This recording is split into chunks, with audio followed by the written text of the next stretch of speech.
Look at you, stuck in the web of procrastination and lacking discipline. It's time to admit that you've been avoiding responsibilities and it's holding you back. Stop sugarcoating your failures with these flimsy excuses. You know very well that laziness and distractions have been ruling your life. You've become complacent with mediocrity, choosing comfort over growth. Well, guess what? Real change demands discomfort, and you must embrace it. Recognize your lack of discipline has cost you precious opportunities. The time wasted cannot be recovered, but you can make amends starting right now. Deep down, you know you have untapped potential. It's time to unleash it and stop hiding behind your procrastination as an excuse.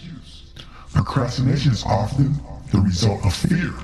Fear of failure, fear of success, fear of the unknown. It's time to confront these fears and break free. Sure, discipline might seem like a foreign concept to you right now, but it takes time to face the music and make discipline your new best friend. You've been avoiding accountability, but it's time to take responsibility for your actions. Hold yourself accountable for your progress, or the lack thereof. Feel the weight of regret for all the time wasted and opportunities missed. Let it fuel your determination to change and make the most of every moment moving forward. Change won't happen overnight, and it won't be easy, but you're not looking for easy. You are looking for growth. Embrace the process, and you'll come out stronger. Oh, look at you, drowning in a sea of indecision and inaction. Your inability to make choices or stick to a plan is pathetic.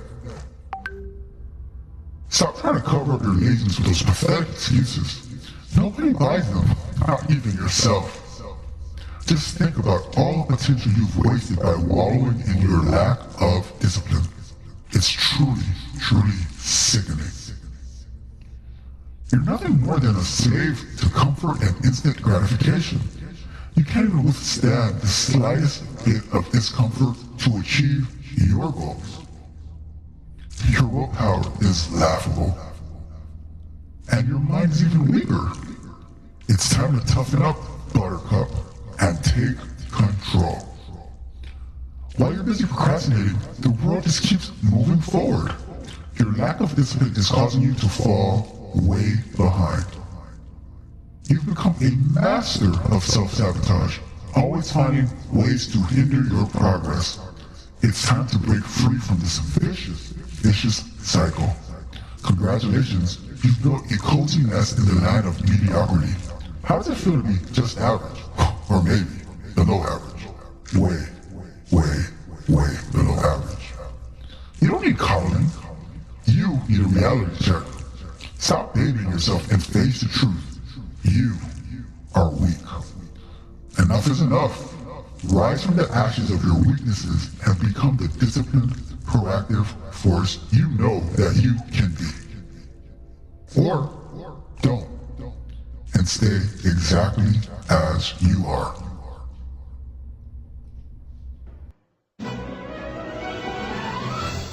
Chief, mate, what do you want to do tonight? The same thing we do every night, Pinky. Try to take over the world.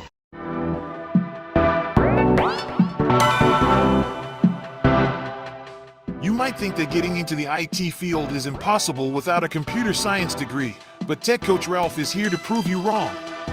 Get ready for some jaw-dropping revelations on how to break into this lucrative industry. Listen up, tech enthusiasts!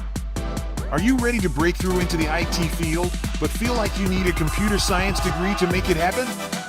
Think again! Tech Coach Ralph has some exclusive, mind-blowing secrets to share with you. Get ready to be blown away by his jaw-dropping revelations on how to break into the tech industry without a computer science degree. So get your notepad ready, because Tech Coach Ralph is going to change your life forever. Buckle up, because you're about to embark on a journey to success in the IT field.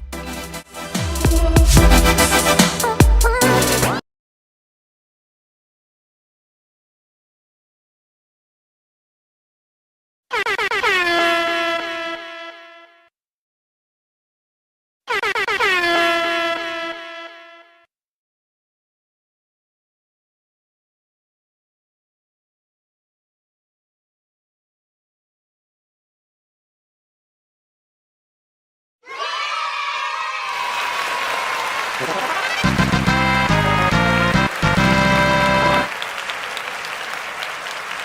the best.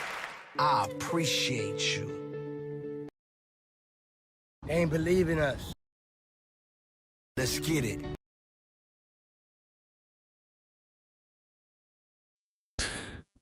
Welcome back to another Sunday afternoon edition of Software Explorations, where we today are going to be setting up a test case management system called Kiwi TCMS, test case management system. I am your host, the one and only Tech Coach Rove. I hope you found that intro encouraging and push you to go for your goals, go for everything that you want to accomplish, not to be like a days ago, not to slow down, not to wait until tomorrow, which is actually next year or 10 years from now. Let's get to work today. All right. So, we have some people in the chat that want to say hello to Oksana. How you doing? Thanks for being here. And to Beatrice. Thanks for being here. And, oh, my guy Sean is here. Hey, Sean, how you doing? Good to see you. Good to see you, Sean. Nice, Sean. And we have a question from Beatrice. What happened to your voice? That wasn't my voice talking. That was you talking. That was your inner voice talking to you. I don't know why you think that was my voice. That was not my voice. My voice sounds exactly like it should. Not. Now, there goes my voice. Trying out some technology here. Tell me if it sounds better. Anybody there? Does it sound better, everybody? Let's see. Gotta get my mic, my camera right. All right, perfect. Beatrice, does it sound better? All right. I'm going to assume that it does. And we are, all right, awesome. Thanks, Sean. Trying out some technology here and, things happen. But we are good to go. And let's start with our agenda. Let's see here. All right. So, agenda time. Let's see. Pull it up.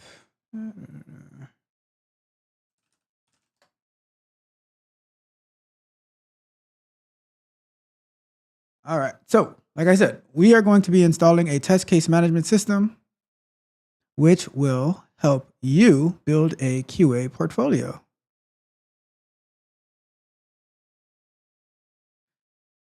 Let me close some stuff down. All right, perfect. All right, so before we get into that, I want to thank all of our latest subscribers. I really appreciate you. I appreciate you. We are growing fast and we are working hard. New content every single day. And yes, I'm playing with some voice filters to make the content even more lively, more entertaining. I didn't realize that I had that one on. That one was the narrator voice, but we are having fun, because a lot of people ask, and I saw this in one of the Discords where it's like, I was doing a boot camp for software engineering, but I quit because I found it boring, and it doesn't have to be boring. Like, when I'm at work, I have tons and tons and tons of fun. Like, I don't know. It's for me, everything that I do is fun, but everything that I do is also work. But they say if your work is fun, you never actually work a day in your life. So maybe I don't work. I don't know. But to me, I'm always working 24/7. Even when I'm sleeping, I'm still working. All right. Because that sleep that I get, whether it's a lot or a little, it makes me better. It makes me gives me energy to be here with you guys and put on a great show. All right? All right. So thanks to all the new subscribers. Don't have any names to show because sometimes like the subscribers' names are private, but I can see the count growing and we are growing fast and we are going to do some amazing things. So thank you for being here. I really appreciate you. Shout out to all of you guys.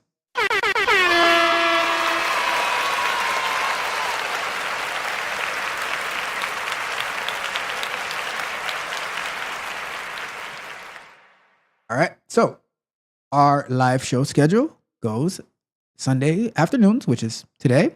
We have software explorations. Today we are going to be installing Kiwi test case management system on Docker locally, so that it can help you build your QA portfolio. And we have our Tuesday nights, which is our Q&A sessions, where we either answer your questions, your questions, or we find questions asked in different areas around the internet that can be valuable to you, and we answer those questions. And then on Thursday nights, we have our software explorations as well, which this Thursday we're going to be pivoting to. We're going to be like working on more entry-level QA type things, like writing test cases, writing defects, things like that. That might be the next 2 to 3 weeks. We might be doing something like that. I'll see. It depends how fast we can move towards it and the amount of questions that we might have if anybody's following along. Trying to break it down a little bit more entry level, because the things that I've been doing, they've been quite advanced, I must say. But the more advanced it gets, the more it pushes you to be one of the most elite QA engineers like me. All right. So anyways, that is our live show schedule. Sundays, software explorations. Tuesdays, Q&A. Thursdays, software explorations.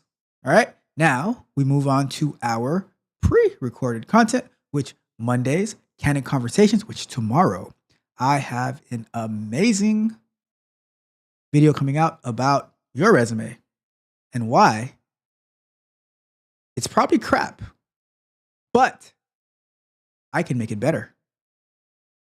All right. So look out for that tomorrow at noon so you can fix your resume and you can start getting those interviews and you can crush those interviews and land that job. So I remember you said that you've been applying for jobs, right? Watch the video tomorrow. It might be able to help you. All right. Let's enhance your resume a little bit so you can stand out amongst the thousands of people who you're competing against who are trying to get the same job as you, right? Let's make it be your job. All right. So look out tomorrow for that Candid Conversations about resumes. We have Wednesdays where we go through our concepts and overviews of software and like the just things in the tech industry in general, right? So this coming Wednesday, we are going to be talking about test plans, test scenarios, and test cases, all right? And how that all applies in Agile and automation, all that, right? Look out for that because that is going to be monumental to your growth if you're trying to land a job in the QA field, all right? All right. And then Fridays, one of my favorites, the Bug Bite, where we review different new and old software-related industry bugs, right? And we're going to be talking about on Friday. What are we talking about on Friday? I don't remember. But tune in Friday and you'll find out. And I guess I'll find out as well. But the Bug Bite. We've had some great Bug Bites, and I hope you're enjoying it. And, post comments if you have any questions, let me know. Put your thoughts, what you think, okay? So, like I said, Mondays, Candid Conversations. Wednesdays, Software Explorations, Concepts and Overviews. And on Fridays, the Bug Bite. All right? So, shout out to our live shows and our pre-recorded content.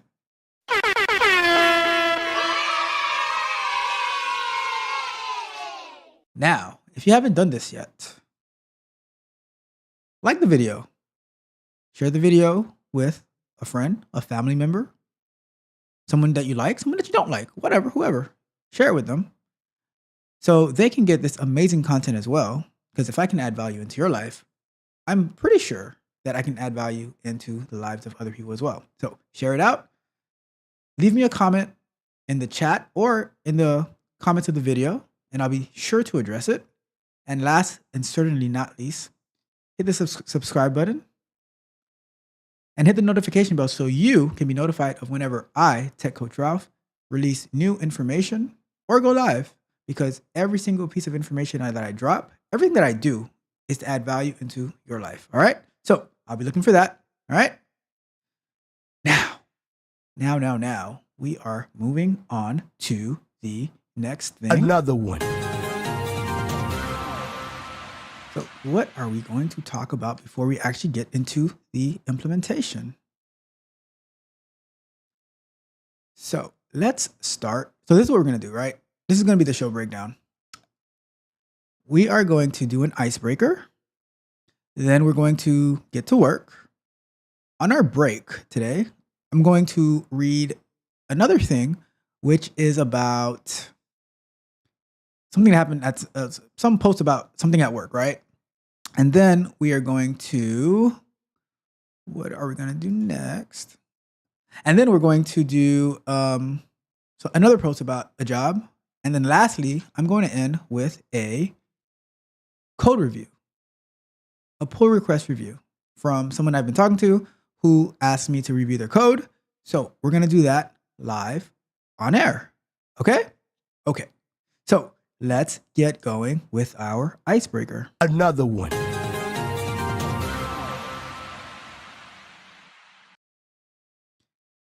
So this one says, don't pay me back. Enjoy quarantine with no smokes. All right.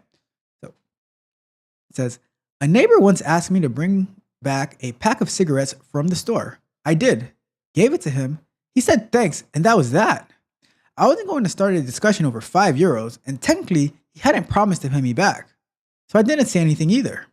A few weeks later, he said that was a bit short. That he was a bit short. Could I lend him €2? I said sure. Gave him those €2. He came back with a pack and was happy. Now, when I lend someone money, they are not getting any more from me until they pay it back. And it's completely irrelevant if the amount was big or small. I don't volunteer that info either. Neither before lending money, nor when I say no to lending more money. If they ask why, I'll explain. But I don't see why I should expend energy to lay out for them what happens when you break your word. It shouldn't be happening in the first place. I tend to agree with you, my friend. He asked me 2 or 3 more times after that. I said no. Then he tested positive for the vid. And at that time, you had to quarantine up to 14 days.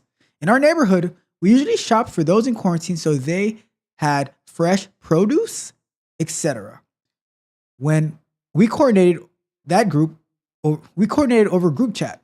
That Saturday evening, I get a message from him asking me to bring him back a pack as he had just ran out and obviously could not go himself.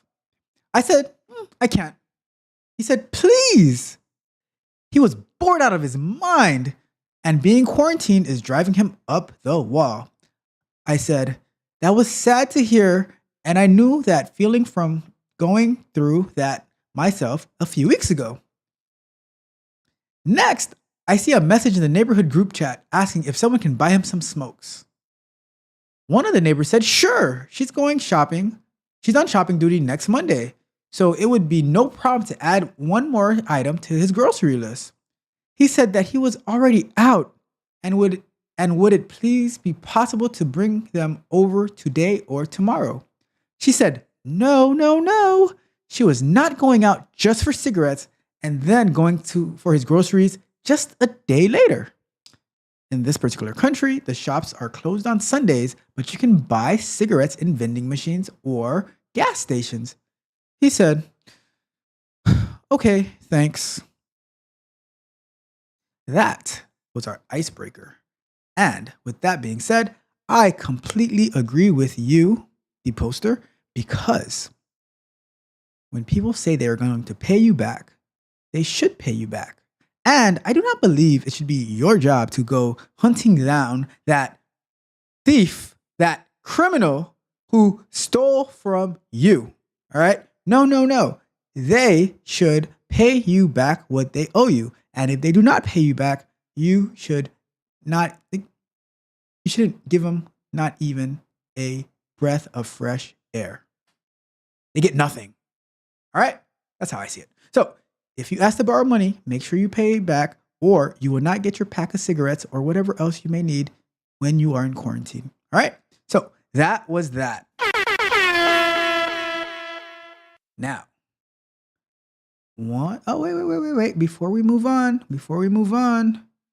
Hello, Tech Coach Ralph, says Melissa. Hello to you too, Melissa. Thank you for being here.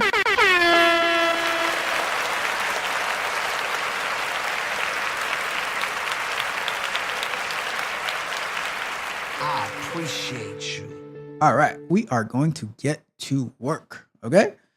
So, like I said, we are installing Kiwi Test Case Management System. So, let me get that ready, and we are off to the races. Let me get our clock up.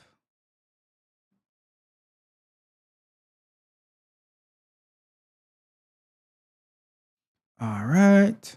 And we are transitioning to our shared screen. All right. So I'm on the other side today. Okay. So what is number one, right? What is test case management, right? Give me a second. I don't like where I'm at on the camera. Let me fix that real quick. Let me see here. Let's do that. Okay.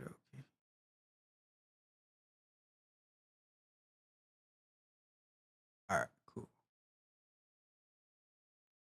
Let's come back to. All right, cool. So what is test case management, right? What test case management is, and let me start our timer before I can start our timer. Please offer me your energy. I ask of you, please. All right.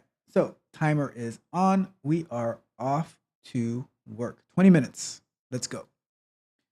And let me open this can. Cheers, everybody. Ooh. Cheers, everybody. All right. So what is test case management? So in QA, we have test cases where that documents the steps that we're going to be following to test a feature. All right. A lot of people think that the purpose of test cases are to catch bugs. That couldn't be further from the truth. The purpose of test cases is to validate the system is working as expected. All right. Now, and this is going to be covered more in depth in our Wednesday video about test cases, test scenarios, and test plans. But just for what we're getting into right now, this is important. Okay. We need a test case management system, right? Some people use Excel spreadsheets or Google Sheets.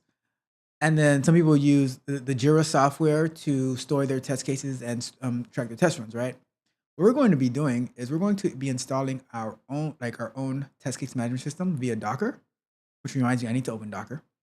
But we're going to be doing it over Docker. And what's going to happen is we're going to use that so we can do our portfolio, our QA portfolio, right? So in our QA portfolio, it's going to have test cases, going to have defects, it's going to have automated tests. We're going to put the code of our automated tests on GitHub. So it's a bunch of things, right? It's going to be over the course of maybe a few weeks to a month, right? Maybe even longer. But we're going to be building our QA portfolio, because what happens is a lot of people who, let's say they go to a boot camp and So they go to a boot camp, they get certain amount of information, but they don't have that comprehensive information about how to actually land that job or start working in a work environment, right? So in a work environment, you're going to be needing to create test cases to track the runs and all that. So what better way to learn than to is do it ourselves, right? Let's do it ourselves using an open source test management system. And I just happened to find Kiwi test case management system. So let's take a look about it. Let's look through it a little, right? So they say it's the leading open source test management system, which if I had built a software as well, I would also say it was the leading open source test management system. But I did not build it, so we will take their word for it. And it is used for manual and automated testing, internal and external bug trackers. So that means it has its own internal bug tracking system in there. But if you use a third-party system, like let's say you track your bugs through Jira or Bugzilla or something like that, you can use that to it can be connected to that to send the bugs that way. It has a pluggable architecture, versatile API layer, which is good because you don't necessarily need to be in the application to send data to it, right? And it's made by testers, right? And which is good because testers, they can, when the tester is creating a software, they should be approaching it with a QA mindset. All right, so that's good. Okay, so now it says it has, so for manual testing, use a dashboard to see pending work, execute tests, mark results, and report bugs. Awesome. So automated testing, use Kiwi test case management system plugins for popular testing frameworks to collect automation results. So that means your test can run at like in whatever environment that you run your automated test, and then it's going to send those results back to Kiwi. We're just going to call it Kiwi from now. I'm not going to add the TCMS every single time I say it. We're going to call it Kiwi, right? Because kiwis are amazing fruits, I must say, right? So especially strawberry kiwi. Anyways, it's neither here nor there. We are going, so let's say we have our test in Java. We should be able to send the results of those tests through that. It's probably like, let's say you're using testng in Java, right? Like as we've done in the past, it should be probably some type of listener that's going to be sending the results back to that, right? Or if you say you're doing Python, there should be some mechanism that's going to be sending the results of your Python automated test back to Kiwi, okay? So it says it has test management. So create test plans and cases, track progress, and assign work across multiple teams. Testing telemetry, instant insight into testing, vital info for planning and status reports before release, which is very, very useful depending on how you work, right? So like if you're working in an agile environment, depending on the type of agile, your frequency of releases and your deployments, you might not necessarily need that, but if it has it, it's great, okay? Integration, one-click bug reporting with third-party bug trackers, additional integration via GitHub app. That is pretty impressive. External API provides full access to you so you can get creative, available via JSON RPC and XML RPC. So you can get these, you can make requests and get and post and whatever else via JSON or via XML. So let's say you're using SOAP UI for the XML possibly, or you're using Postman for the JSON, or if you're doing it through code, you can do it in Python or Java or whatever you're using, right? Node, whatever, any way that you're doing it.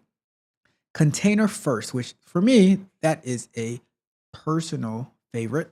That means it's Dockerized, right? Almost 2 million downloads via Docker Hub, which is also what we're going to do. So we are going to, maybe we'll make 2 million, right? Wouldn't that be cool if we were number 2 million? I don't know if we'll ever find out, but check out the stats or deploy without hassle. All right, cool. So, and then they have a paid support, which, all right, cool. We're not doing paid support because we are warriors. We are warrior engineers and we figure things out. We get it done. All right, cool. So let's get started. Why don't we? All right. So the first thing I'm going to do, I am going to open up my Docker on my computer. And before I go on, right, I made this post in my community tab. I put it on Twitter and I put it in one of the Discords that I'm in, that if you're able to follow along and you interact with in the chat, then once that is done, you have 2 days until 11:59 p.m. Eastern time to send me a screenshot of your installed Kiwi test case management system on your Docker with 2 test cases added to it. If you do that, then I will rewrite your resume at no charge. That is over a $100 value. And you can ask the people that I have given resume feedback to. It is impeccable. All right. So if you want your resume written by a 15-year veteran, all you have to do, get Docker on your computer, install Kiwi test case management. Oh, pardon me. Oh, gotta be able to find the mute button faster.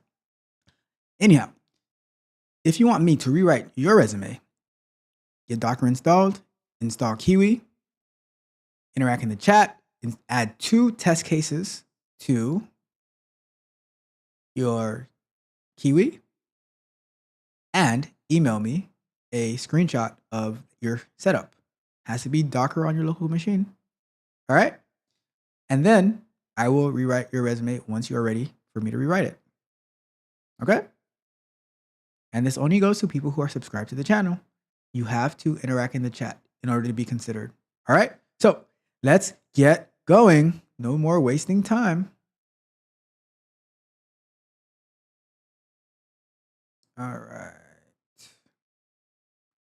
We are ready to go. Okay, so let's get started.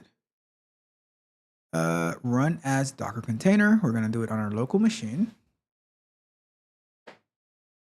I have learned so much more about Docker in the past 2 weeks, working with the AWS ECR, working with building a Docker file, what to copy into the Docker file, using the Docker ignore to ignore certain files from being in there. It's been pretty amazing. But although we're about to do some work with Docker, we are not here today to talk about Docker. We are here to install Kiwi, and install Kiwi we shall. By the way, I know that we had to end a little bit early last Thursday night. But did you see how cool it was that we're able to get the concepts test to run on the Docker, the Selenium grid that we wanted it to? We didn't have to use the crappy one that it came with. So that was pretty fun. All right, let's get started. So what I'm going to do is I am going to pull up a terminal.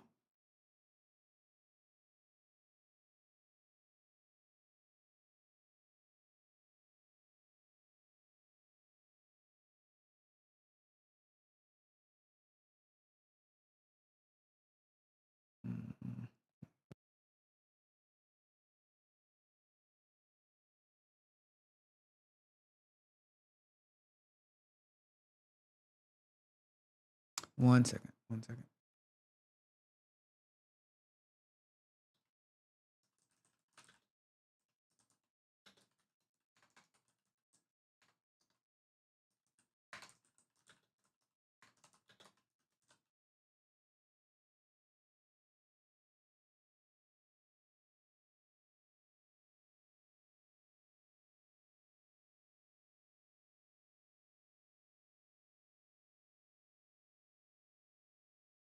All right. Well, I'll see what happens on Facebook.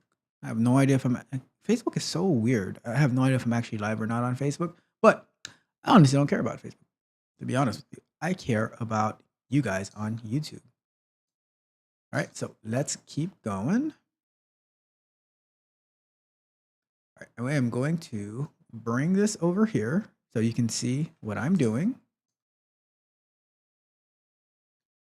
So let me see if I can make this bigger. And let me see. All right. Can we keep going a little bit more? Okay.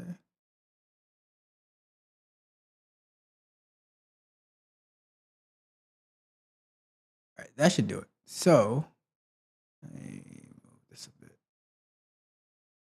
All right, so the first thing we're going to do, we're going to clone the Git repository for Kiwi test case management system. We're going to just copy that line and we're going to paste it in here. And we are going to pull it in.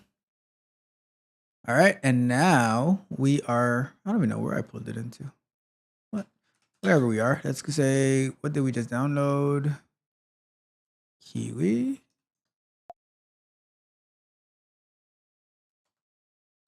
Let's see.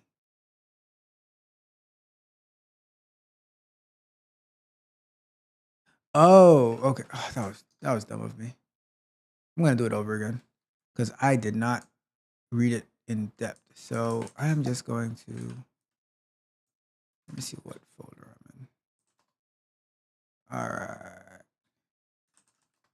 So we are gonna install that too. So let's do this. Let's do. I'm gonna put it in.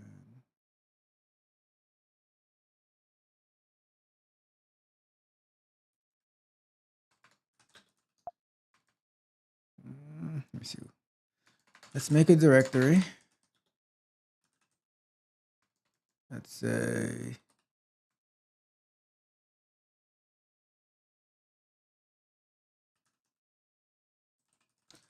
let's call it TechCoach Ralph Software, and we're going to go into TechCoach Ralph Software, and we're going to say the git command, but we are going to take out all of this stuff.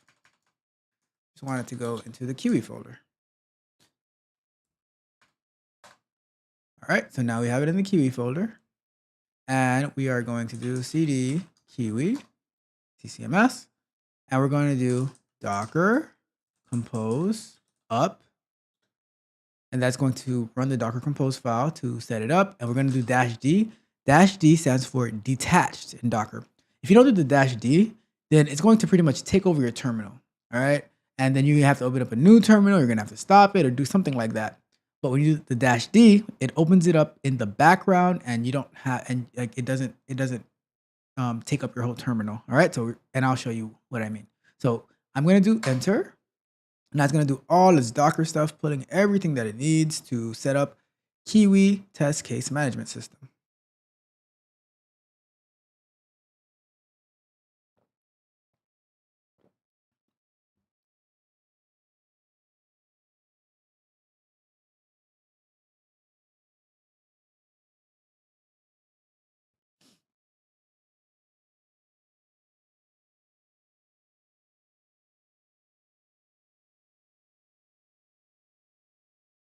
All right.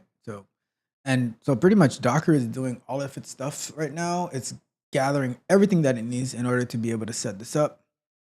So if we read through the documentation while it's happening, it says your Kiwi instance will be accessible at localhost.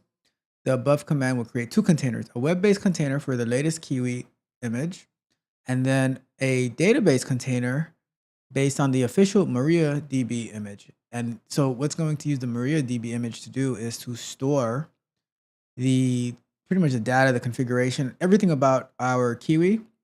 And then the web container is what's going to be containing like the pretty much the web code, right? In order for it to be able to load and everything like that. So I was going to create two volumes for persistent data storage, the Kiwi DB and the Kiwi upload. So whatever you upload is going to go into the volume, which is consider the volume like a hard drive for Docker. So things that you upload to Kiwi is going to go to the uploads volume, and then any other data that it stores is going to go to the Kiwi DB data. And it takes some time because it's heavy software that's being installed right now. So it takes some time. But imagine if you had to do all of this work on your own. That would be insane.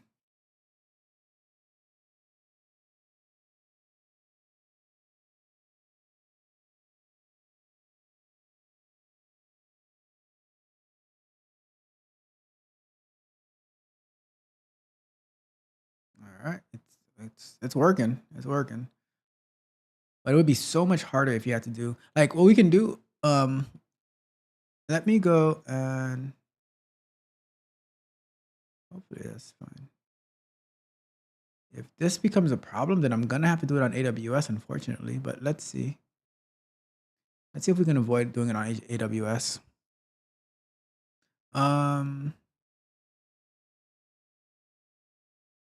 So before we move on, I just want to show you. So I just did this one. I just did 1, 2, 3 lines, right?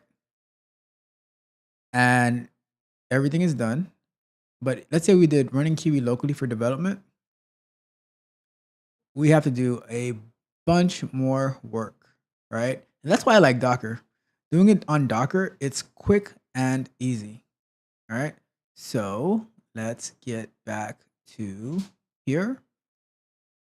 And let's go to the next step, right? So it says it's going to become accessible at locals. Let's see if our installation succeeded.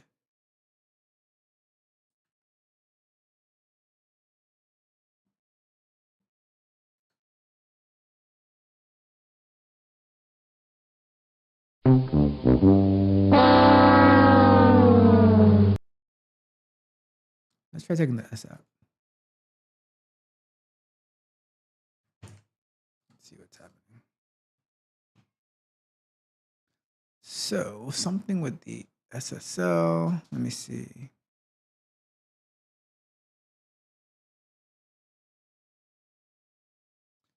Let's see if we do advanced. Proceed anyways.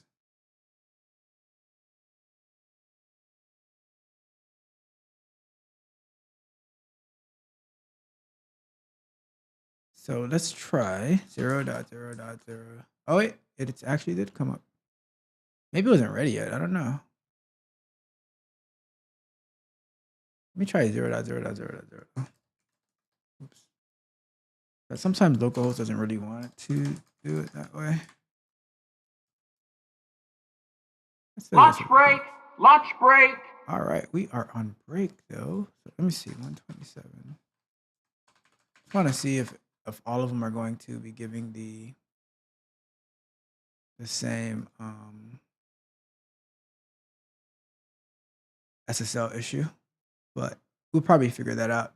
So as we can see, now our Kiwi is technically installed via Docker, but the next step is going to be to like do the database stuff, which we will do that after our break. All right. So let me go to. All right. So we are on a break. Check the chat. Nothing in the chat right now. If I would like to know if there's anyone in the chat, what do you think about how we installed or where we are at right now installing Kiwi test case management system, right? If you like just going to like docker.com and installing Docker on your local computer, right? And then you go into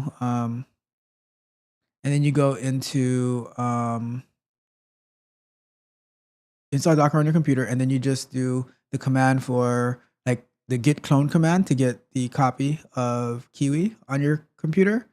You go into that folder and you just do Docker compose up, and it does all its little magic. And now you're like halfway towards getting a test case management system on your computer, and then you can use that to build your QA portfolio, right? So yeah, all right. So let's check the chat. Okay, so we have Good Guy 63. Welcome, Good Guy 63. Shout out to you. Nice to have you here. And we have Oksana saying, I'm installing the software for terminal. Awesome. Awesome. If you have any questions, just post it in the chat and I will try to answer. All right. But yeah, like I would really love to see you get it installed and you get Docker installed, and then after that, like getting the Docker Compose up done, it's going to be pretty simple. All right, and then we're gonna go to the like doing the database part. So yeah, so that's great. So let's keep going. All right, keep going. So before we do that, so I'm gonna set our timer for a 5-minute break, right? And then we are going to, what are we going to do? So we are going to, so I wanted to read this story, right? This one is done because it was kind of interesting, right? It says, my new catchphrase is not my job. It reads, so I got turned down for a promotion recently. I was told that I get distracted too easily and don't focus on my job. I got told that I need to stop trying to run in to be a hero if I ever want to be considered for a promotion. I was told that I need to work as directed. So for context, I have been doing my boss's work for him. When things at work get backed up, I would jump in to get things back in order quickly.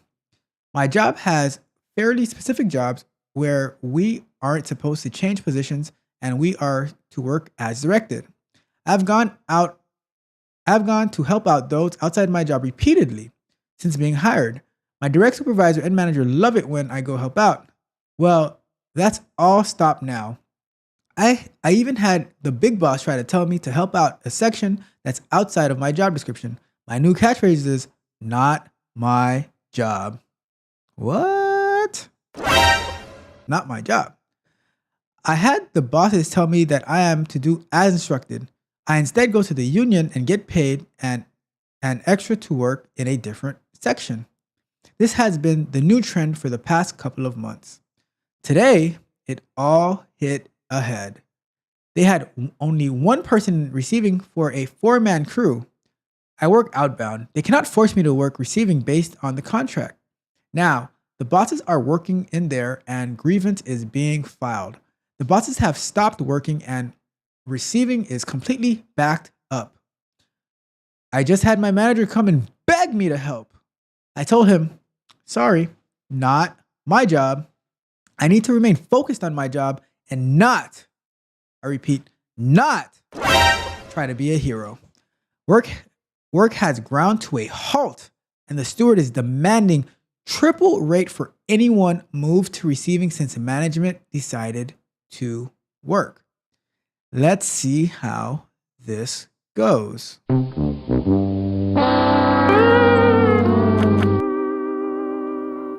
So the reason that I wanted to read that, right, is because what happens is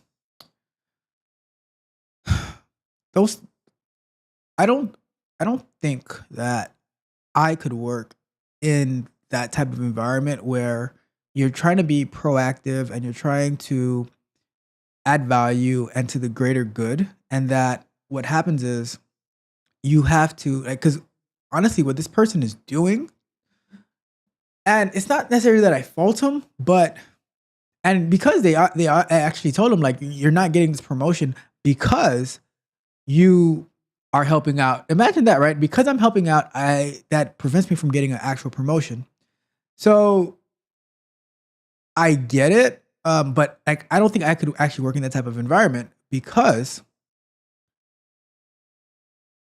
if I'm limiting the value that I can bring because they're saying that like I'm trying to be the hero and stuff, that means they don't actually value you and the work that you do, right? And I mean, this seems like it's like a warehouse union type job and everything like that. So I mean, that plays a role into it as well. I think the tech industry is very dynamic, and that's one of the reasons that I love being in there. Like I'm going to brag on the amazing developers that I work with. Right, it is very open and like it's all very open and very collaborative, right? And I love that because I get to it's like everyone's trying to add value to everyone else, right? So much collaboration, so much teamwork, and we just do things, right? And that I think in the tech industry, that is a very added benefit. And if that's being prevented, and then like wherever you are, right? It's time to go find something different. You know what I mean? So that's the way that I see it. I don't like that type of environment. I don't like that type of situation, and I don't like the type of attitude. I don't fault the person for taking up that attitude, but I don't like it. I just couldn't be that type to see something needs to be done. People are in need of help, and I just turn my back to it. Chop, chop, You know? let's go. So Come on, get a move that's on. how I see it. Back to And work, back to work, back to work. that's why I wanted to share that with you because it is so easy for that type of mentality to creep in, right? Instead of and then that brings up a negative work environment, and having a negative work environment is the worst situation that you can be in. It- like either fix it or get up out of there and find a place that appreciates the value that you bring, right? And that also brings value into your life. So that is that. Just wanted to share that bit of information. We go on, checking the chat one more time. And Good Guy 62 says, that sounds like a story about me. A promotion was given to someone else while I did all the work for this position. I hear you. I hear you. It's a tough situation to be in because especially when they're telling you that because you did all the work, we're not giving you the promotion. It's like, well, I thought if I did the work and I helped out, then that I would be getting a promotion, you know. But Good Guy, I'm gonna say you are a good guy, and you know, get to wherever is right for you. Don't let I actually had a video about this. Like, don't let any company control your life because you're adding value. So go to where your value is appreciated. All right. So thanks for the comment, Good Guy. That was awesome. I'm gonna put it one more time just because I appreciate it. So thank you so much, Good Guy. Shout out to you, Good Guy. All right, we are about to get back to work. All right. So let's get going. All right. All right. So we are putting our 20 minutes back on.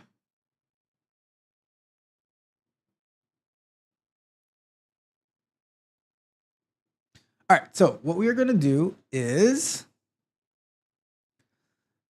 All right, because I'm so tempted to just click on initialize database, but I am not going to do that because in QA, we like to read documentation. All right. So we're going to read the documentation. Make sure we do it right. Okay. Because I mean, although it's fairly easy, like if we do it wrong, we just kill the whole Docker container and we start over. But let's do it right. Okay. So we are going towards. All right. So the Kiwi test case management system will bind to a network address on the system. Use it across the organization. Simply distribute the FQDN of the system running the Docker containers to all associates. Okay, cool. We recommend using Docker. We recommend using our Docker Compose YAML file as only an example to create your own. This is what controls your test case management installation. It's best to keep your own copy under version control as well. Okay, that makes sense. All right, so database connection credentials can also be configured via Docker secrets. I have not used Docker secrets yet, so because in the past couple of weeks, I've used the AWS ECR. I've used the Docker build command, although the Docker build command was already existing, but I had to make some changes to it and get a little bit more familiar with it. I've used the Docker CP command, Docker copy. I've used the Docker exec command. And then I use like the AWS ECR to like log into the ECR. So I've done some pretty cool stuff with Docker, I must say. Like I am like, and that goes with the failing forward discussion kind of conversation from last week, Monday, where there was a lot of failing forward in this whole Docker thing that we've been working on the past 2 weeks. But I'm going to say that it has successfully been running since Wednesday. So I'm very proud of that, right? That made me feel very, very good to see that it was working that way. So with that being said, let's continue. So I'm going to add to my list to explore Docker secrets. Okay. All right. So, okay, let's see. All right. So For example, password will be Kiwi, specified as plain text. Kiwi run secrets DB password. Password will be read from the file. Run secret DB. Docker secrets must be configured accordingly. All that sort of stuff. So I don't know if we need to do that yet, but when an absolute path has been specified, the file will be open in text mode. Kiwi Test Case Management Enterprise additionally supports database configuration via database URL, environment variable, all that. Kiwi Test Case Management System does not provide version Docker images via Docker Hub. When a new version is released, the image Kiwi Test Case Management System / Kiwi latest is updated accordingly. Awesome. Initial configuration of running container. You may use the following command line tool to perform interactive initial configuration of a new Kiwi Test Case Management installation. If you prefer to use the web-based tool, then you can do that, which is what we see here. All right. So I think for this case, we're going to use the web-based tool because I want to make it simple, right? I don't want to make it too complicated because if the purpose of this is to get newer QA people, like people who are trying to get a QA job or they're like entry-level QA, to build their QA portfolio and they're going to be using Kiwi Test Case Management System, most likely they're not too familiar with Docker or too familiar with the command line. So we're going to go through the web-based tool, right? Which is what we have open. All right. And as the first registered user becomes a super user and is active without mail verification. So let's do it. Okay. Let's do it. I mean, I think like as you get better with Docker, it would be very good to do it this way, through the command line, because let's say you wanted to eventually transition to like DevOps, right? This is totally a DevOps operation where they would say, okay, we need this test case management system installed for our organization. And then you would be using it through probably doing it through Docker to set it up. So that is definitely a good thing to do. But for all intents and purposes, we are going to do it through this way, right? So we're going to initialize a database. So on 3, we're going to click. So 1, 2, 3.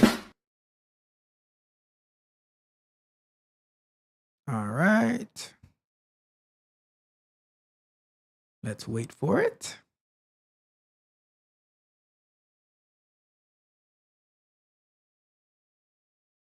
Need some Jeopardy music, don't I?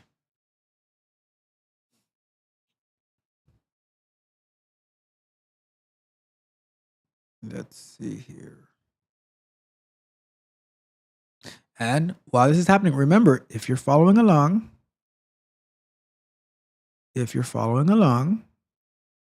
and you get this installed, you've commented in the chat with 2 test cases, then you send me an email with a picture of your 2 test cases installed on Docker.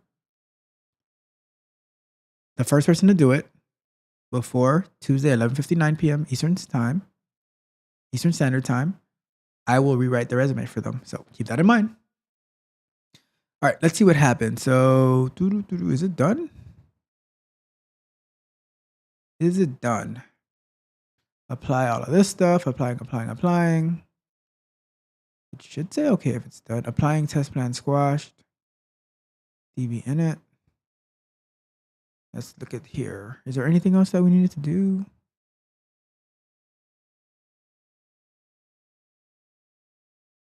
So, configuration of Kiwi Test Case Management domain. The first step you need to do is configure your domain. This is used to construct the link to your test plans, test cases, and usually emails. The default is here.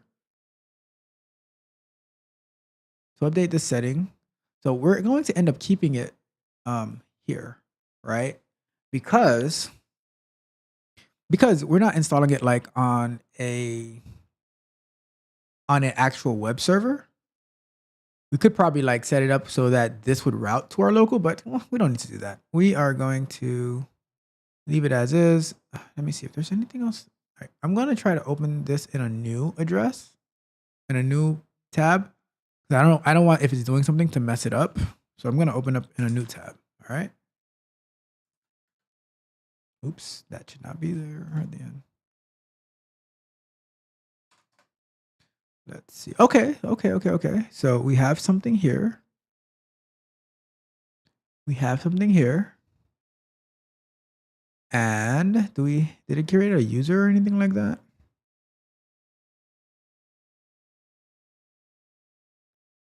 Let's see.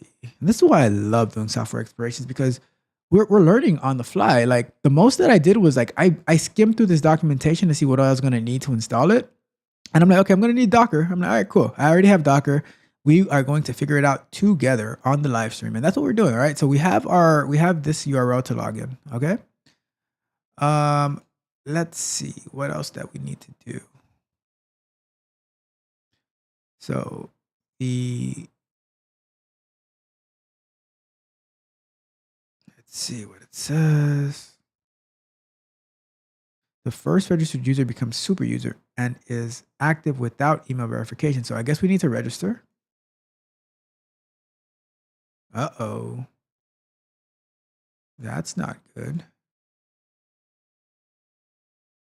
Maybe it's still installing.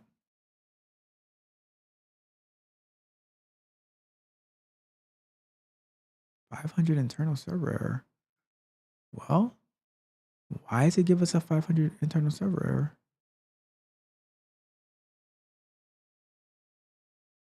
All right. So let's figure out what's going on then. What we're going to do, see, and you don't necessarily have to do this right now because this part is a little bit more advanced, but I'm going to connect to the Docker container to see why I'm getting that 500 error. And if you're getting the same error, then maybe I can assist you. Okay, so Docker PS. And we have, make this bigger. We have this one running. So let's say Docker exec-it for interactive. And we're going to say this one. And then we're going to say bin sh. All right, so let's see what's going on. We're here. And let's see what's going on here.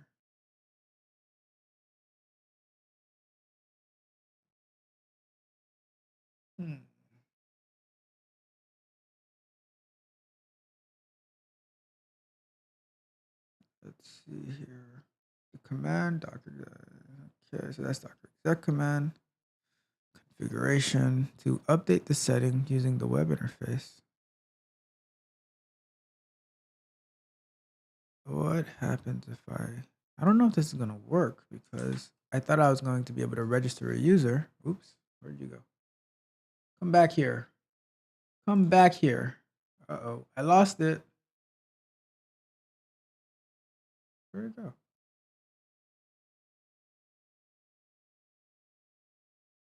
Oh, there it goes. All right, let's see what happens if I go here because I was under the impression that let me see. I don't see a username though.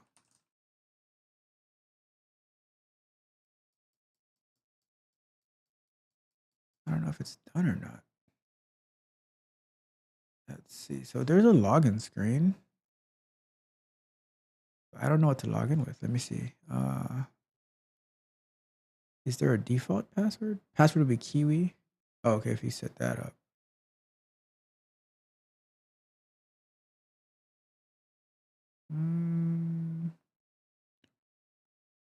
What we're going to do, we are going to look at this file to see what gives. Let's exit out of that. And we're going to do ls. And then we're going to do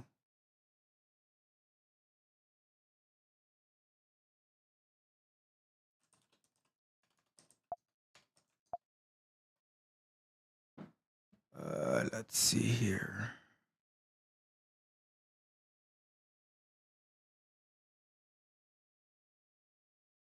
There should be some type of default password, I would assume. So then you can create a new user. Or not. Let's see. Test case settings.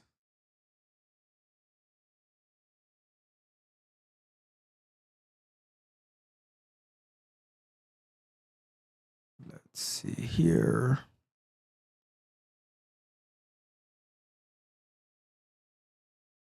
Let me see what's inside the Docker secrets.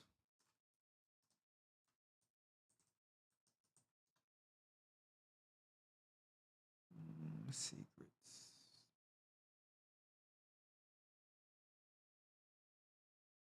DB user 3306.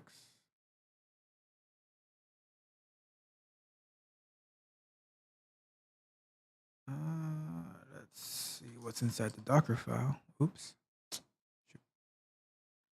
Not what I wanted to do. All right, so cd tc.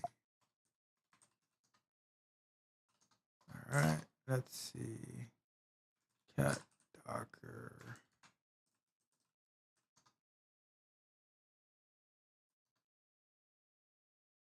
Let's see what's in here. So we have the DB username and password. All right, we have that. Trying to find what that username would be. But we will search it out then if we don't have it in here. Because I'm not, I don't know.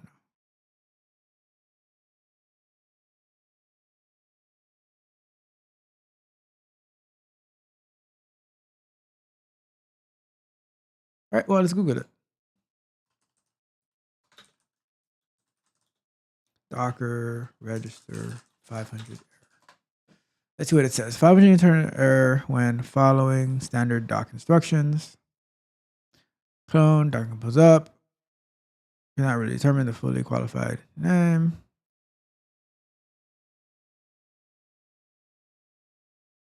All right, so when you go, okay, so the same thing that we're having, all right.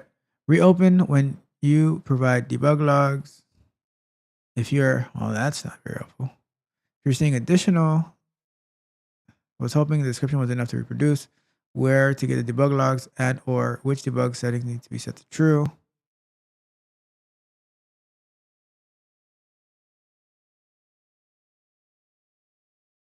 Ah, okay. Look at that. Thank you.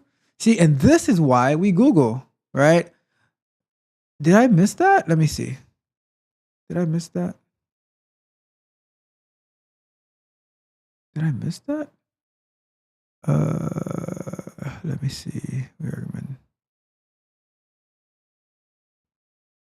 I don't see anything about that. Oh, but it's, if you're doing the initial configuration via the, you may use the following command line tool to perform interactive initial configuration of a new test case management installation. If you prefer the web-based tool, I should have been able to do it with the web-based tool.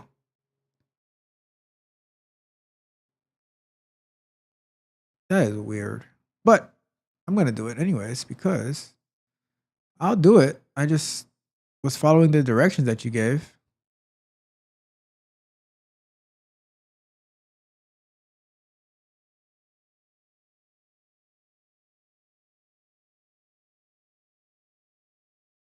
Well, let's do that. I don't know why, but we shall do it. I mean, I do know why, but just the documentation seems a bit weird. Let's see what happens.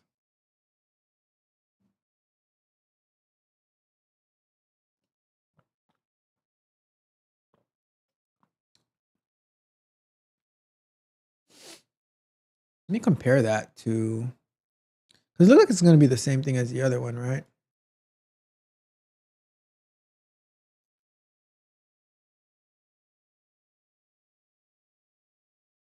So test cases. Oh, maybe this got stuck or something. I don't know, but let's just wait for it. Applying. Oh, it looks like it got stuck on test plans because now it's doing test runs. I don't know. It's weird.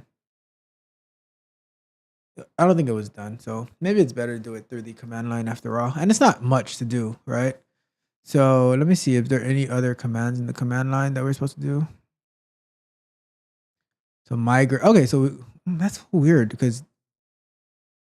All right, so I'm gonna say if you're following along, or if you're gonna do this like shortly after the live stream, just do these steps, right?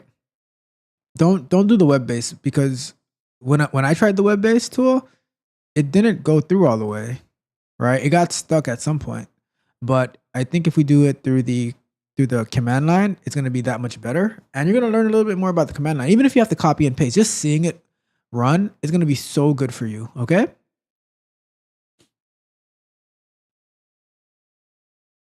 So okay, we're moving forward. So yeah, so it didn't remember I suspected something was weird because it probably timed out because like everything was saying okay, and then here it just got stuck, and I'm like, all right, what's going on here? But I mean, this is the life of a. I was about to say this is the life of a QA engineer. That's not technically the life of a QA engineer, but as you move up to become senior, lead, staff, principal, all that kind of stuff, you're gonna be doing a little bit more DevOps and infrastructure work. So, I love doing this type of stuff, right? This is where you really want to be. Like, I love doing the software development stuff too, but just seeing things come alive and work, it is amazing.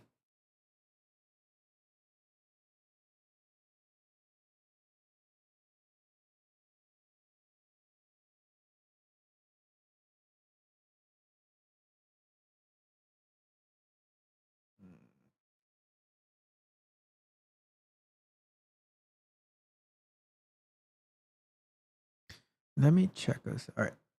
Lunch break! Lunch break! During the break, I'm going to check something. Give me a second. Let me see. Let me try something here. Where is.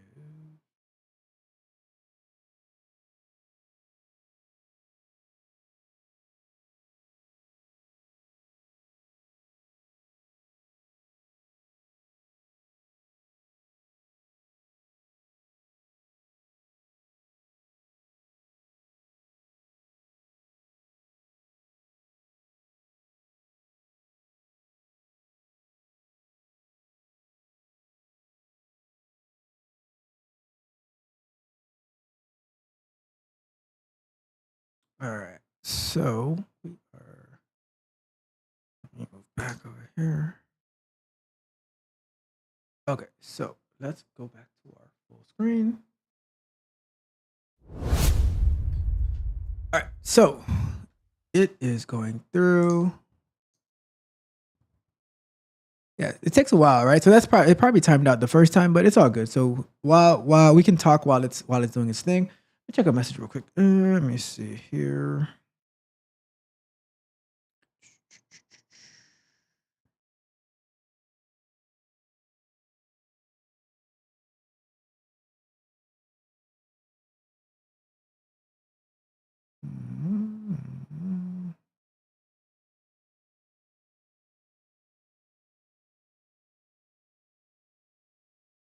All right, cool.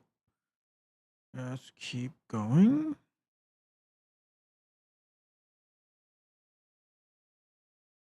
Let's keep going. All right, so let me put our 5 minutes up. Let me see what is next on our list.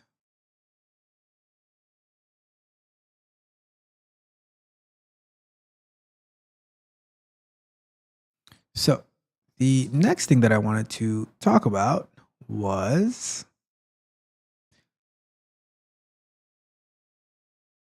I'm going to read this thread a little bit, right? Someone said, I quit my job without another one lined up. how screwed am I? It says, I quit my job in April because of anxiety and the pressure of working full time. I haven't been able to get a job since. And here are some of the responses, right? Because one thing about me, The only thing I'm addicted to right now is winning. right? I don't like to do things out of how I feel,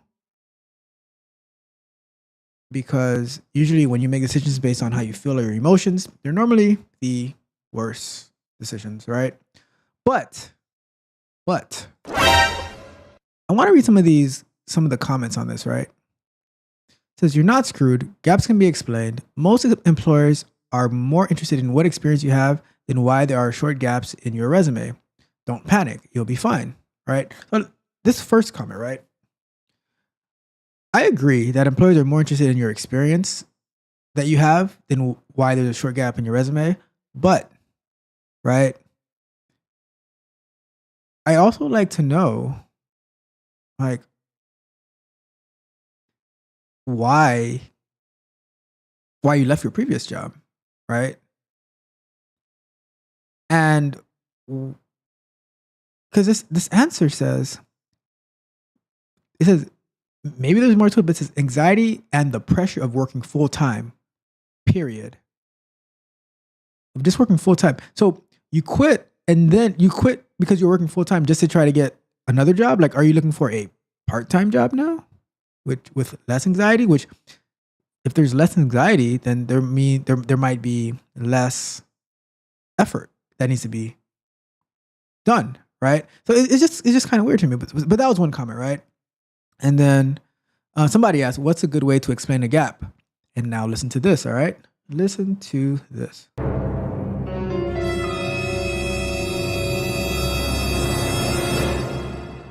You had to care for a sick, elderly relative. You took a gap to go traveling, personal reasons, etc. You could do some voluntary work between now and finding a new job to make sure you have something to add to your resume. There are heaps of reasons someone could take a gap. It's not ideal, but I don't think it's the end of the world. People get stressed, anxious, unhappy in jobs, and make a decision in the heat of the moment to quit. It happens. Your life isn't over. You'll find another job. I don't doubt that somebody can find another job. However, this is the mentality that at the beginning of the show, your inner conscious was speaking to you, your inner self was speaking to you, right? About making decisions in the heat of the moment. Do you know what happens to people who make decisions in the heat of the moment? Most likely they end up dead or in jail in the heat of the moment, right? What you do in a 1 to 5 second time span can affect your entire life. So now this person, what this person is saying, right? In the heat of the moment, you quit your job in April, and we are in July now, right?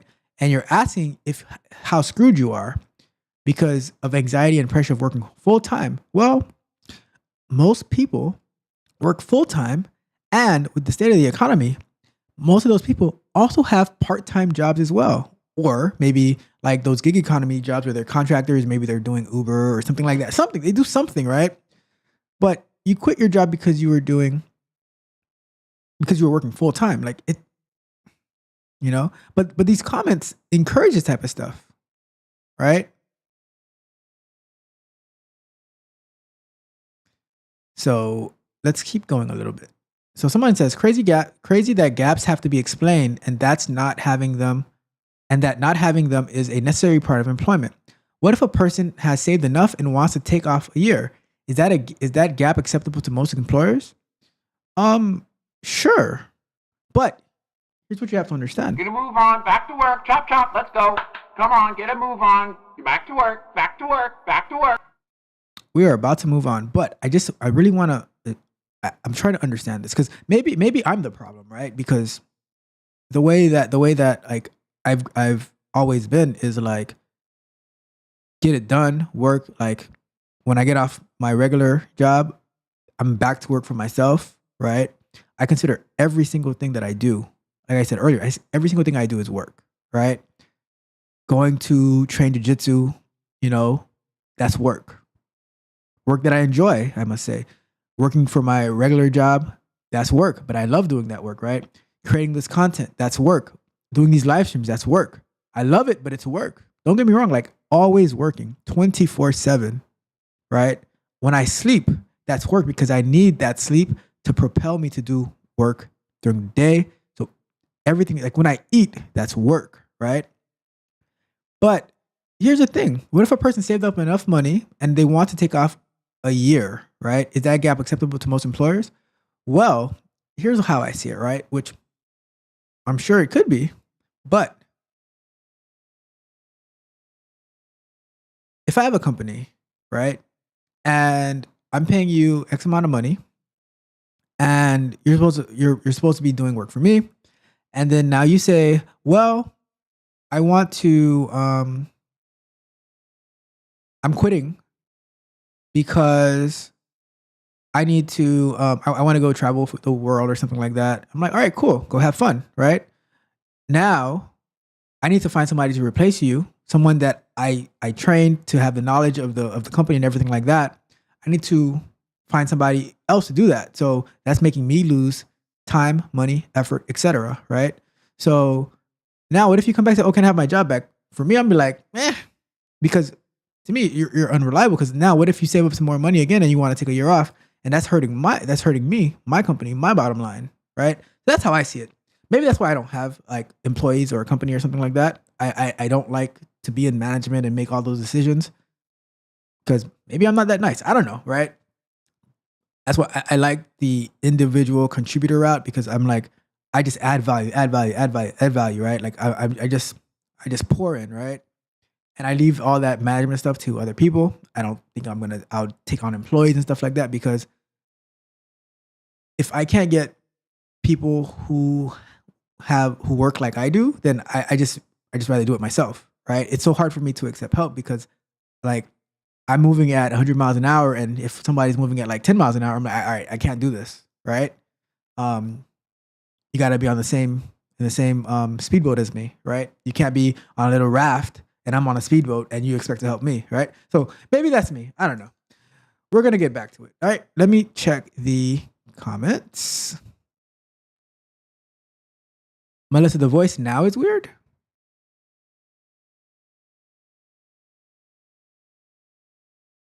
Give me a second. Let me see. Hold on.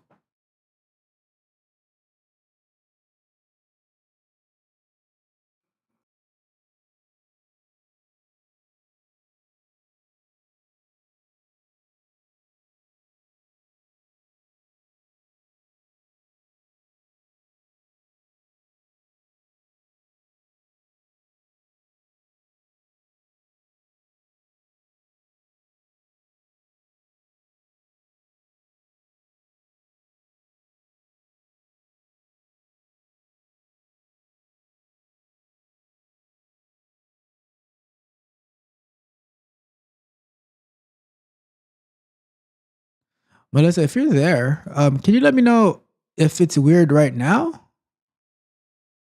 All right, cool. Thanks, good guy. Thanks.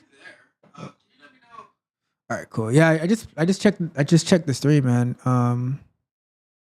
Sounds fine to me. Maybe you're listening from like like earlier on in the show. I'm not sure, but cool. All right, let's get. But I hope you guys understand what I was saying, right? Thanks, good guy, for clearing that up for me. But yeah, let's get back. But I just hope you understand what I was saying. Right? That's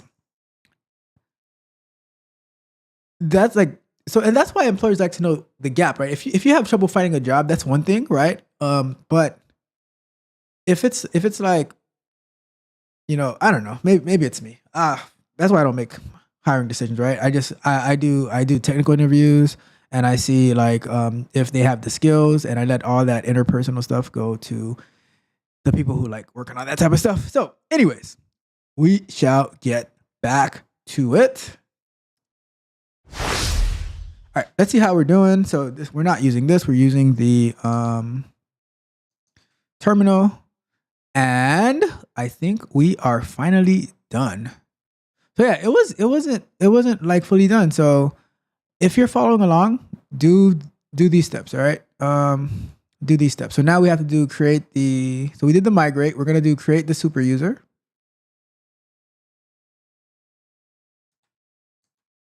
So we're gonna just paste it in the command line, right? Docker exec. So it's Docker execute in interactive mode for the container named Kiwi Web, and we're going to do this file over here, and we're gonna do create super user. All right. So I'm just breaking down. Like you don't need to know all this stuff right now about Docker. You just copy and paste to get it up and running. And that's the cool thing about Docker is that it can like really help you. Let me move this over to the side so you can see a little bit better. But yeah, it can help you like do a bunch of stuff, like save a lot of time, because if we had to do this manually, it would take us forever. Okay. So we are going to go here.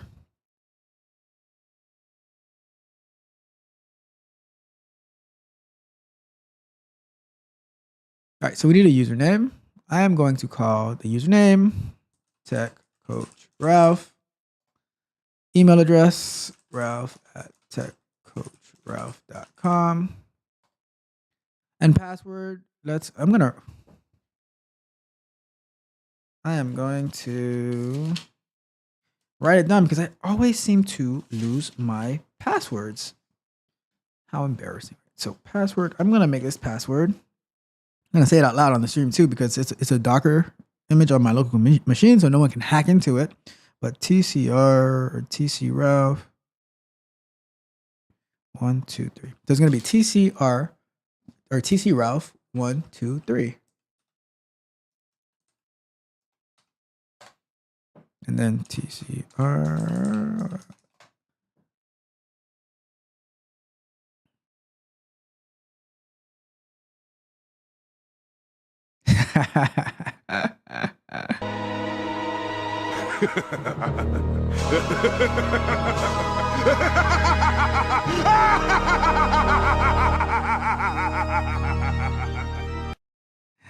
So, Melissa, it's funny because at the beginning of the show, I was testing so not at the beginning of the show, but like before the show started, I was testing out this voice thing, and a couple of people told me that the voice sounded weird because I didn't notice that it was still on. So I'm like, did it switch back by mistake? And I didn't catch it.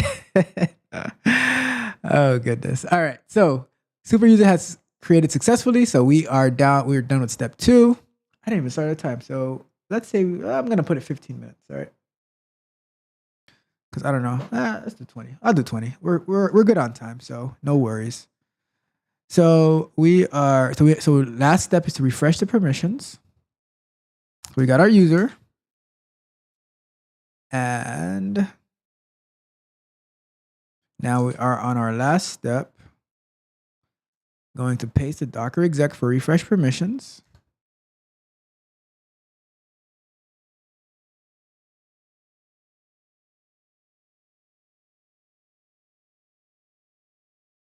Ooh, okay, so it's doing all of that, and it's done. So now, when we go to, all right, so before I go on, I'm going to say one more time, if you are following along. So I'm going to highlight.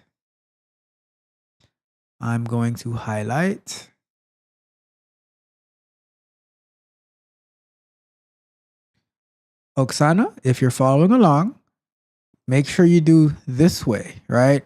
Don't do the web-based version because it's going to time out like it did here, and it's not going to be able to finish. And then it's going to, so just go through here, right? Do the Docker exec portion. So first do the initial setup, right? And then do here so you can do the actually, I don't even think you need to do this, to be honest. I think all you need to do is this do here, right? You can do a more automation friendly setup, and you do that, and then you're good to go, right? So keep that in mind. So let's keep going. Sweet. I love it. Shout out to you.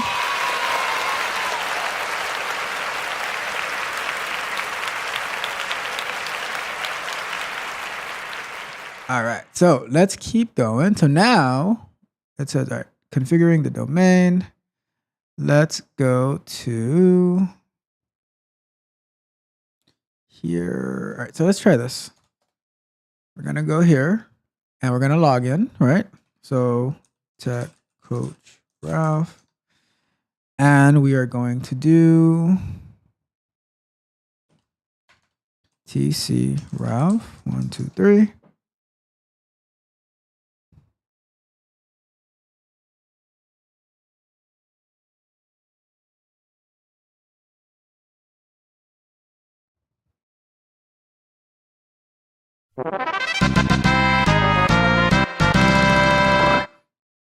How you like that?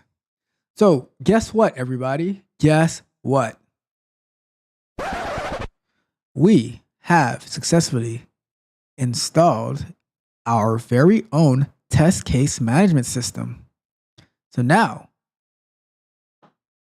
as a QA engineer, you can start building your own test cases and storing them in your so you can do your test executions, your test plans, your test cases, and store them in your own test case management system. And why is this important, right?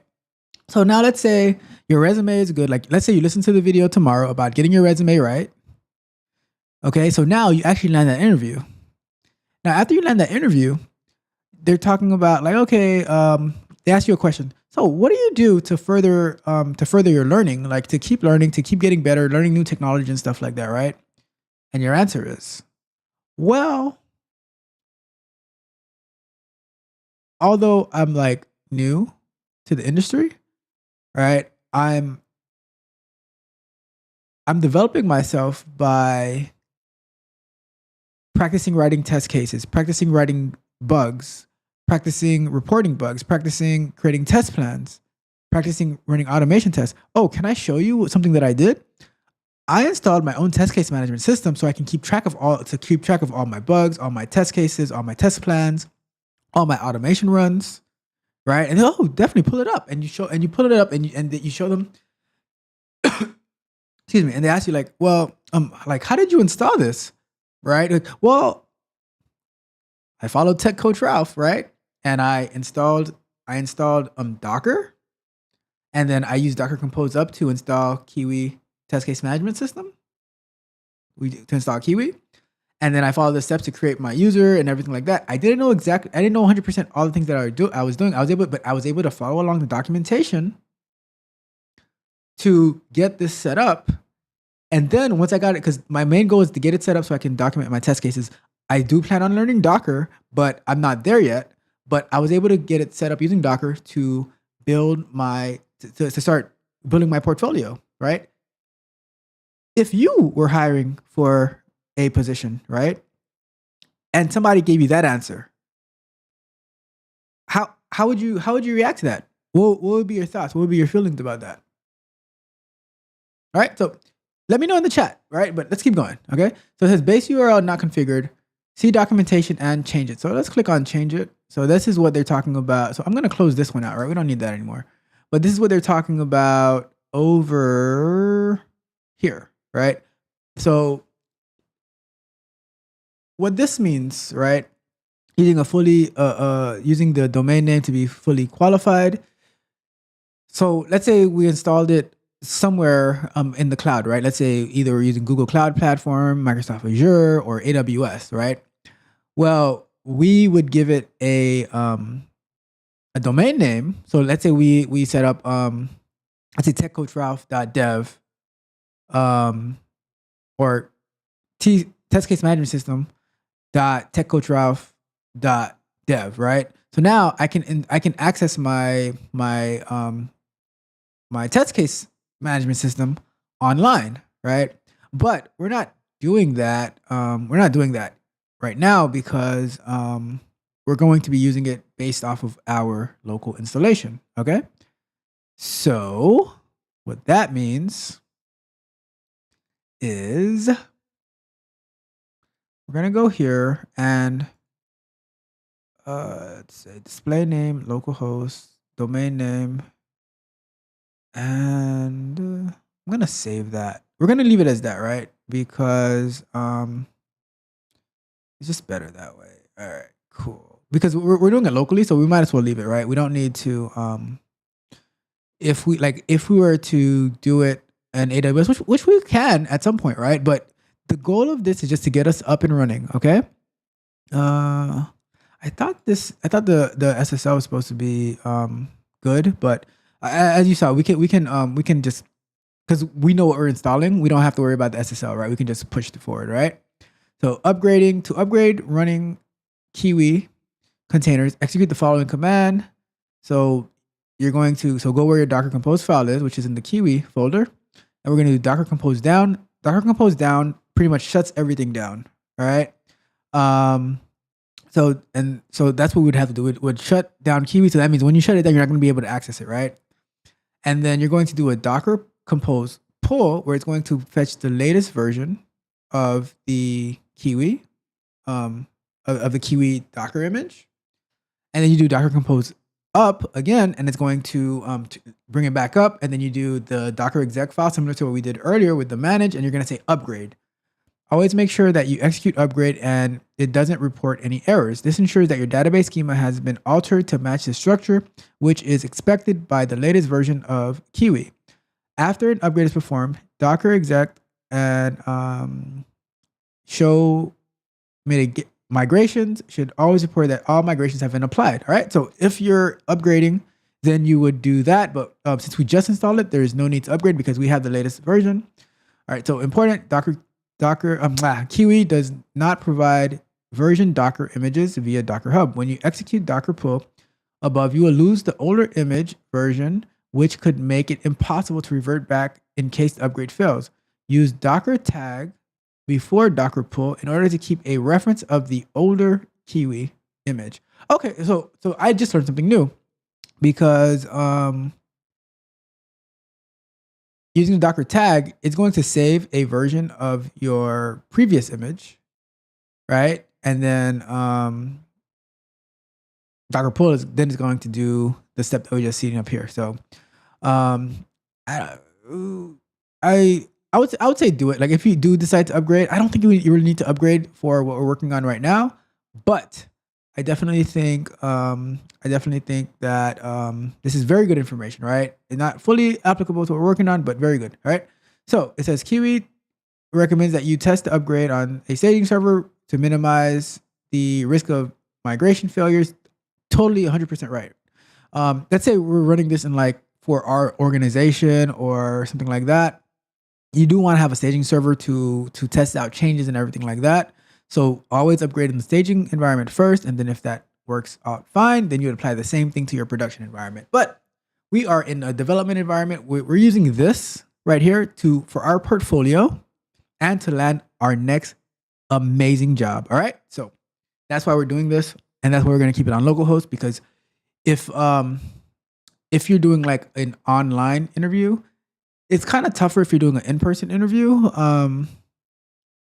But let's keep it as online. Unless you bring your laptop or something, and say, oh, and they ask, like, what are you doing? Like, oh, I want to show this, etc., right? So let's keep going. SSL configuration. By default, Kiwi is served via HTTPS. The connection is secured by a self-signed certificate, which is valid for 10 years and contains the following properties. All right. So as all of that, the certificate authority file is available at localhost static. You may distribute the file to all browsers who are going to access it. Okay, perfect. So you know how we keep getting this right here? We are going to fix that, and that way, whenever you access it, you're not going to have that error, right? So let's say open this in a new tab, and let's take that to, let me see, where am I going to save that to? Documents. Let's see here.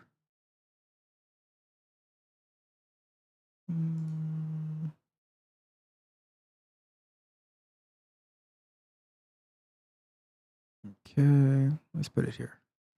All right, so that's saved. And then let's say we go to this. Let me see if I can install it from here.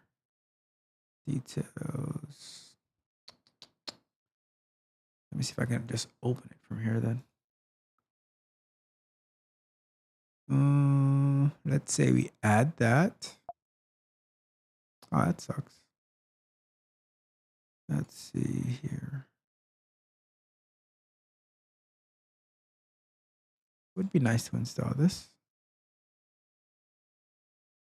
Do you want to add the certificate from the file to a keychain? The new root certificate should be added to the login keychain. So let's do login keychain. Shared all these. Okay, let's do that one. And now, if I refresh this, so make sure you choose the login and not your iCloud. Let's see. Oh, okay. So let's try localhost. Dang, still has a thing on there. Let's see what's going on here.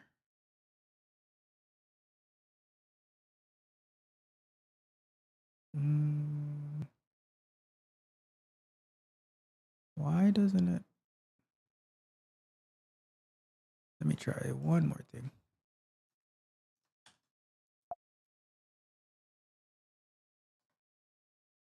Dang.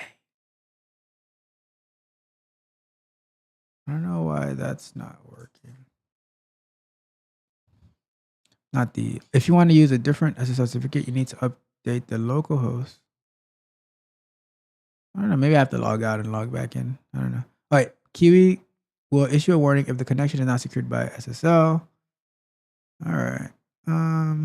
If you want to use it.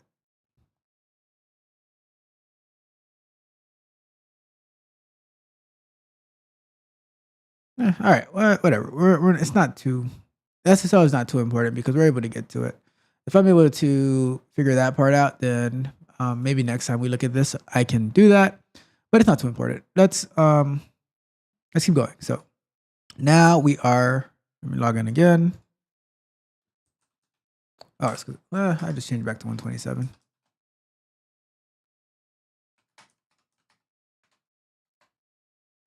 Should still be in. All right, cool. We're still in. Oh, base URL is not configured. Change it. Thought I changed that already. I like it like that. So we're gonna leave that. Or what if I do 0.0.0?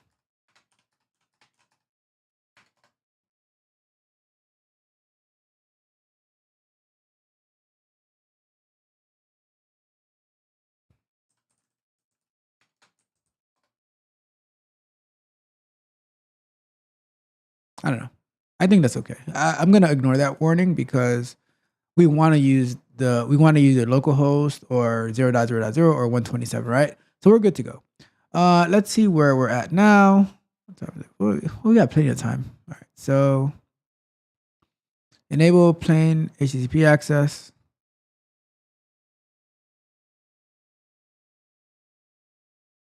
Okay, so that's not even available anymore. So you can override the default settings. We don't need to do any of this stuff right now. I'm just like browsing through to make sure you can make your own customized version of Kiwi by adjusting the contents of the Docker file. Okay, cool. Make sure to modify makefile and Docker compose YAML.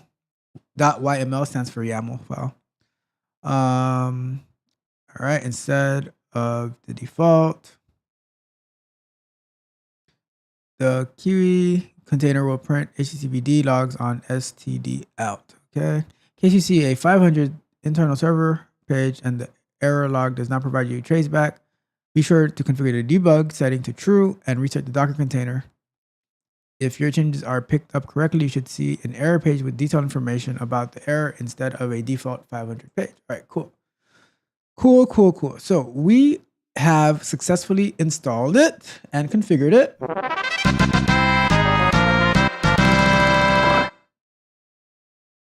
Watch this.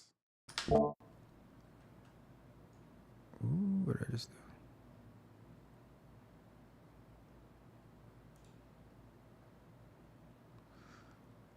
So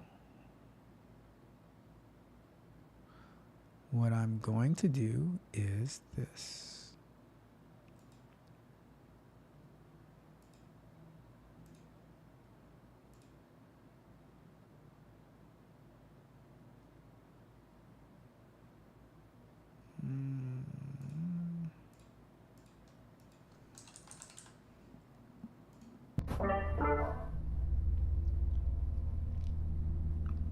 Level 2 complete.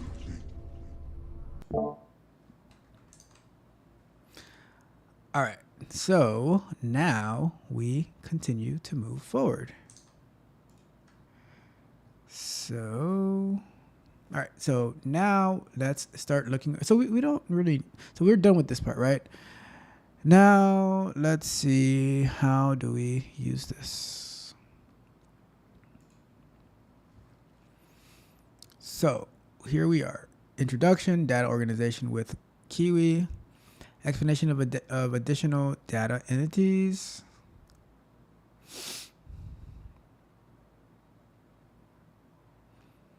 Testing workflow example, getting to know the test case management system homepage, personal dashboard, help menu. All right, so let's start with the introduction, right? Let's see.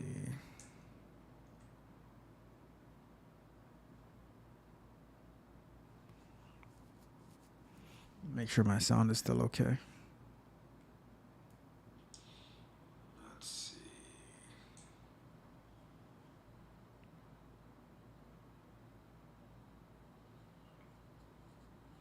Make sure my sound is still okay. Let's see.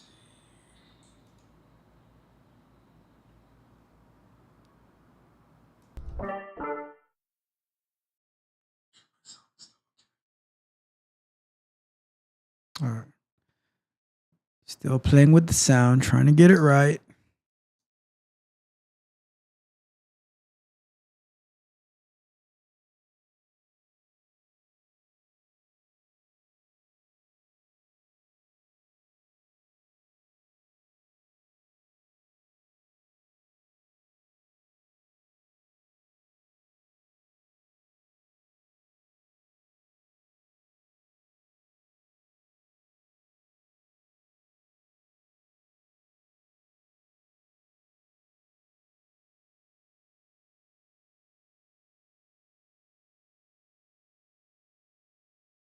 Lunch break!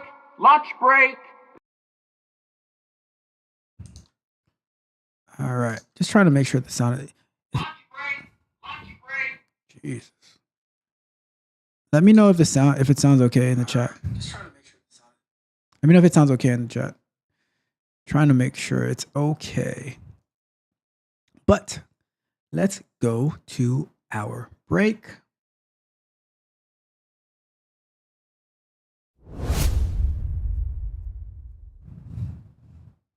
Let me check this out. Awesome. Thanks, good guy. All right, so let's take a look at the chat real quick before we move on to our next thing. Oh, Koi, I think you're referring to the job thing about the so this is how I got my latest job, by creating a framework to test their product. Super smart. That and that's the way you do it, right? Like it's like when you show initiative, right? Let me put our 5 minutes break. All right. When you show initiative, right, it does like a world of wonders to it does a world of wonders, right? Because it shows that you care and that you are not just sitting by waiting for something to be handed to you. And that's awesome. So shout out to put that up. I don't know why this thing keeps going away by itself, but I like to keep it up I like to make it go away when I want it to go away. But yeah, that's great. Shout out to you for that. Really, really good. Okay, so let's keep going. All right, so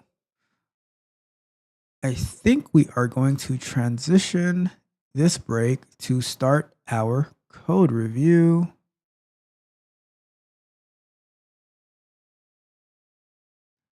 And we are going to do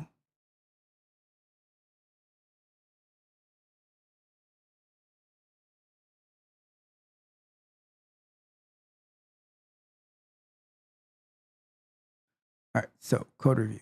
Let me pull it up. Let me pull up our code review. So we are going back to the screen. All right, so let me find it. I'll probably do this, the code review on this break and the next break. Let's see here. Let me go pull this over here real quick.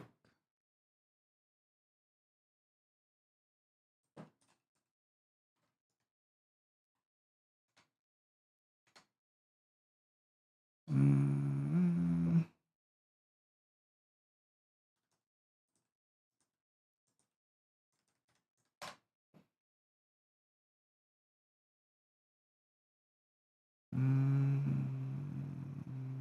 Let me see.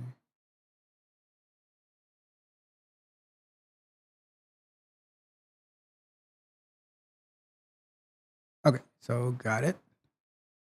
All right, so Nathan, Dante, they asked me to review their code for them, and I said, why not just do it live? Right? So that's what we're gonna do. We are going to do a live code review. So this project is a Selenium. So using Selenium, right? And it's very, very basic so far. I took a quick glance at it, but I'm like, oh, let's do this. Let's do this in the let's do. So I had him, and so I just want to say I'm impressed, right? Because speaking to him, right, I said, all right, can you do this? And he's like, I'm not too sure how to do it. But then like a few hours later, I did it. I got it. Right. I'm like, oh, cool. Because I wanted to be able to leave comments on the actual pull request. Because the way that with GitHub works is when you go to merge into the main branch, right? Then you can do a pull request where you need like you get kind of like you can get approval and you get comments and everything like that, right? So I want to see if I would be able to add comments to it, right? And then Nathan can respond, or he can see the feedback and he can go from there, right? So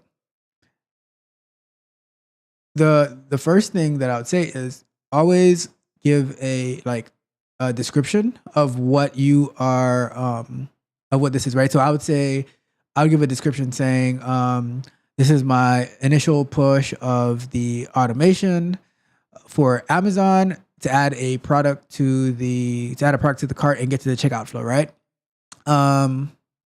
So that would be the first thing. So now let's see the files that were changed. So it's going to show. So when you go to the change files, you can be able to leave feedback on the code, right? So let me just check one more thing here. So I would say add a reviewer. Like you can add me, like add Tech Coach Ralph as a reviewer, and that gives me that I think I'm not sure if I would still be able to add comments since it's a public branch, or a public GitHub repo. But add me as a reviewer, right? When you see this, because you're probably sleeping right now, because you're all the way like Nathan is all the way in India, right? So add me as a reviewer when you wake up and you watch this, and I'm gonna see. Back to work, chop chop. Let's go. Come on, get a move on. Back to work. Back to work. Back to work. So I'm gonna start the comments a little bit, and then in our next break we're gonna finish that up, and then we should be able to wrap it up for tonight, right? So let's say the first thing, right? I would say here, right?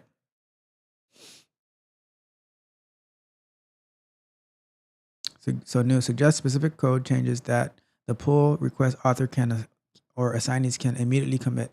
You will be attributed to the commit. All right, cool. I'm not gonna do that, right? Because I want to comment on this. So I want to say that so the first thing here is okay, cool. Thank you, GitHub. saying, all right, you don't want to use the before test annotation here because what it does is groups. What it does is when you have multiple tests in your, what is that file? In your test ng.xml,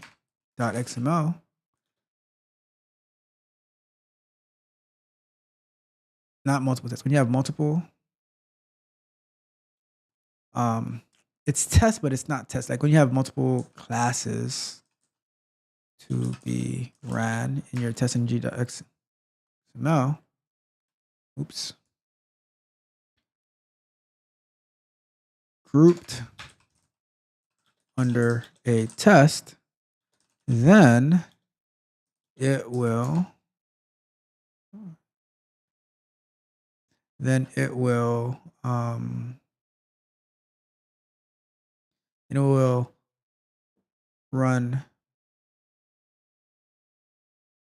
run this code only once. You would want setting up the driver inside of the before method.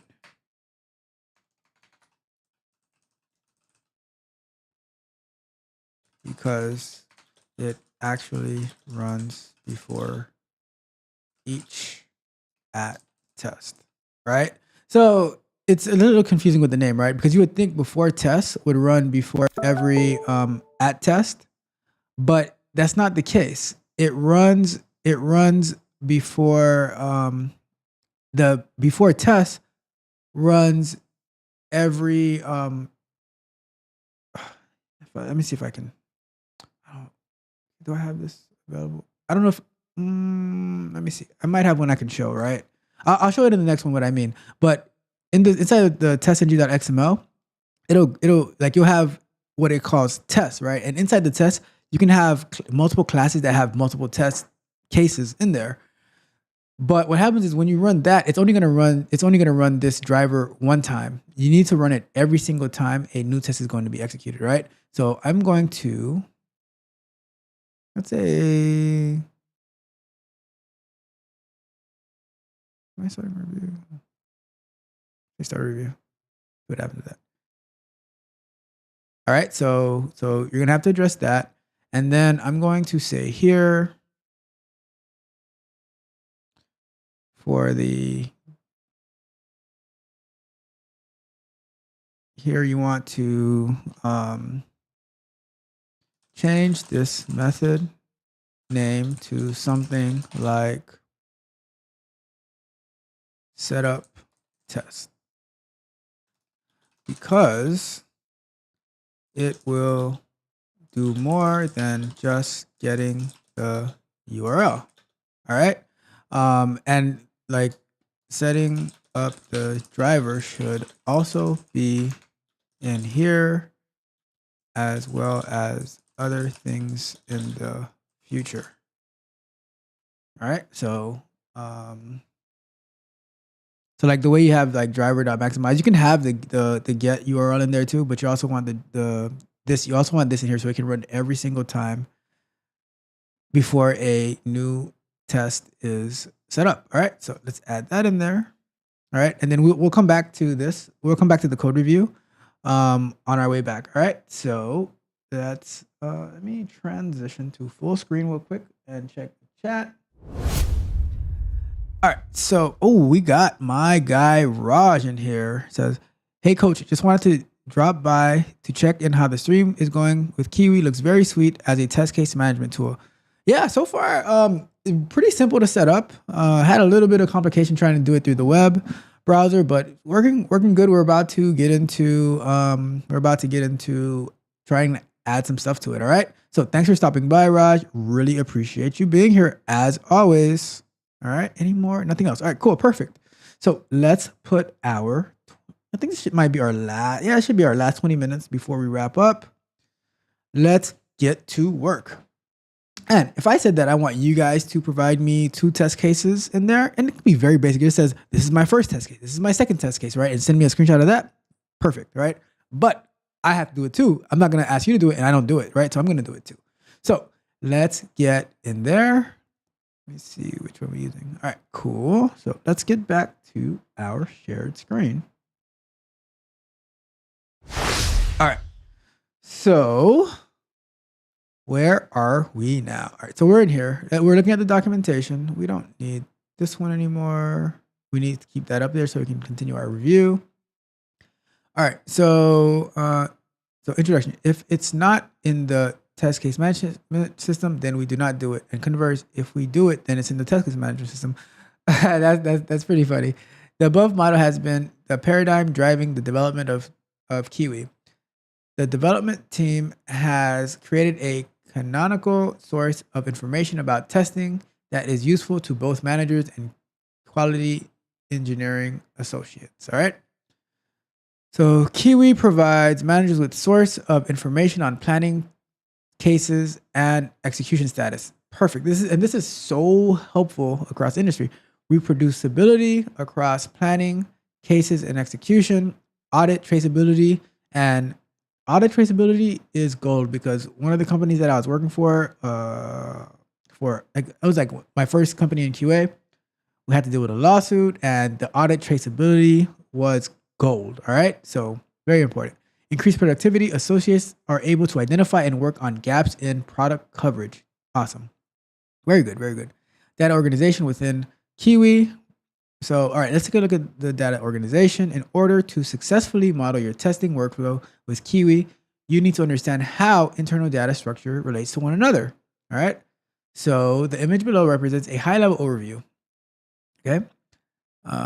More information can be found in the database schema. We don't really need to look at the database schema for the time being. We are going to look at, test plans, document, product, cases, and executions. So you have your test case, right? Summary, setup, breakdown, actions, etc. So test case 1, test case 2, test case 3, right? In a test run, you're going to have the execution of test case. So test case number 1 is going to have the execution of test case 1.1. So the execution number of execution test 1 for test case 1, and you're going to have your status, notes, comments, who's assigned to running that test case. Then you're going to have your test execution of number 1 for test case number 2, and your test execution number 1 for test case number 3, all with the same information. Now, let's say you do another test run, right? So let's say you had found a bug, right, during your test run number 1, and it's on number 3, right? So now, once they say the bug is resolved, the defect is resolved, you're going to do test run number 2 to validate that it's been resolved and that number 1 and number 2 still work. And this is why it is essential to have automation in place, because you do not want to be manually running tests that have already passed. And then now you have to do the whole thing over again. Because what if there's like 15 test cases that you have to go one by one by one by one? If it's automated, you can run it whenever you want to validate, and then you can manually test the one that's not that failed, right? But that's neither here nor there. We will get to that at some point. But you have test run 2 will have test execution number 2.1 for test case number 1, test execution number 2.2 for test case number 2, and test execution number 3 or test case execution number 2 for test case number 3. All right. So that's how the data structure works in Kiwi. All right. So let's look at the testing workflow example. Based on the information above, we propose the following way to organize testing activities within your team. Number 1, create a test plan for individual areas you'd like to test. For example, performance testing or cross-browser testing. Add all necessary test cases to your test plan. When a new product build is available, create test run for that build, including the test cases that need to be executed. If you do not want to execute all test cases, you can leave their status as idle or remove them from the test run. In case you test in multiple environments, then create a test run for each environment build combination. Annotate the test run with tags to be able to search for it later, right? QA engineers, I love that they call whoever's using this QA engineers and not QA testers or manual testers, because what we are QA engineers, all right? QA engineers will execute the test runs and update the statuses as appropriate. All right, how do I show all executions for a given test case? Open the test case view, click executions. All right, cool. And this is very similar to a product that I used about 10 years ago, and I used it for quite a while. I even brought it to another company that I was at, and it worked really well. I really like it, but this is very similar. I wonder how long it's been around, because this would have been a very nice tool to install. Okay, so when did a test case fail? Navigate to the page, and probably gonna check on the test run, check the date. How do I show all executions for a particular product plan or build? All right, cool. All right, I think that is great, and it is now time to actually create our first test plan. All right, so we're gonna do very, very basic. We're not gonna do anything crazy. We're just gonna say test plan, and then we're going to see what's going on. All right, so let's do this. Let's see here.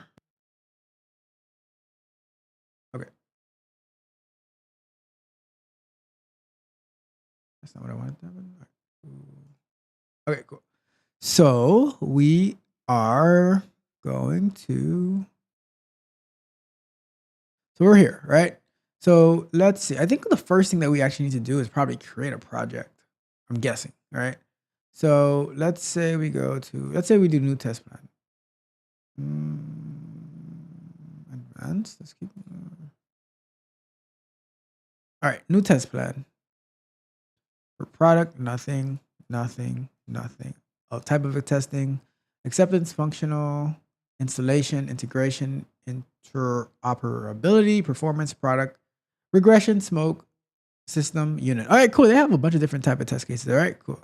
So let's see what we can do, because sometimes, okay, you can add the product directly from there. Cool. Add the version directly from there. Super cool. All right, so let's say let's do test plan number 1. All right, or sample test plan number 1. And let's get some lorem ipsum text.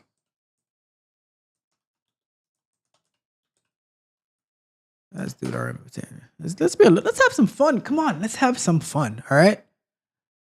This is fun. I'm having so much fun. I can go all night doing this. I don't know if Good Guy can hang with me all night doing this. I don't know if Melissa can hang all night with me doing this, right? But I can go all night long working on this type of stuff. So let's get us some lorem ipsum text.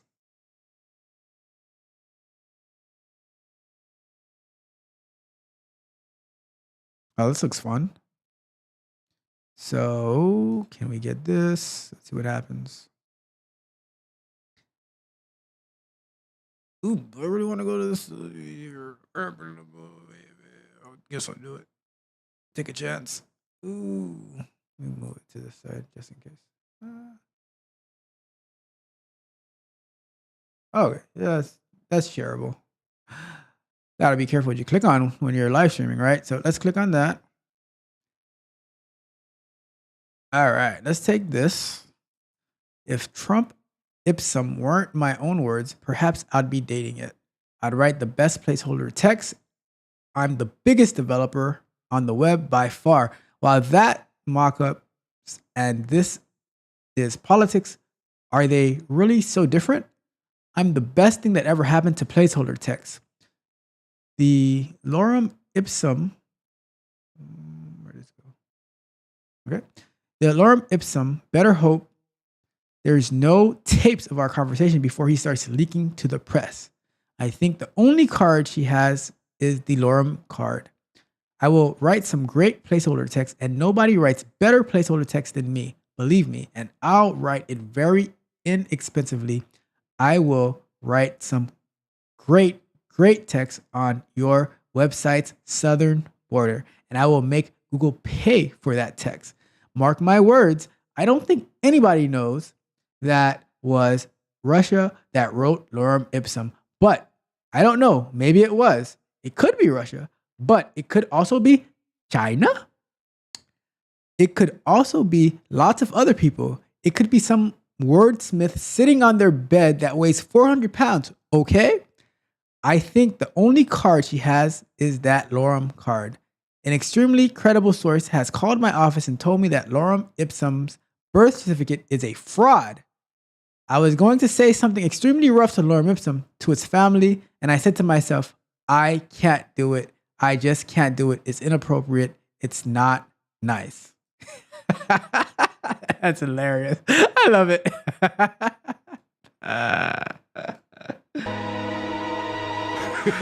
That's too funny. All right, let's paste that in here. So we have our test plan document. Let's say this is gonna work. That should work. All right.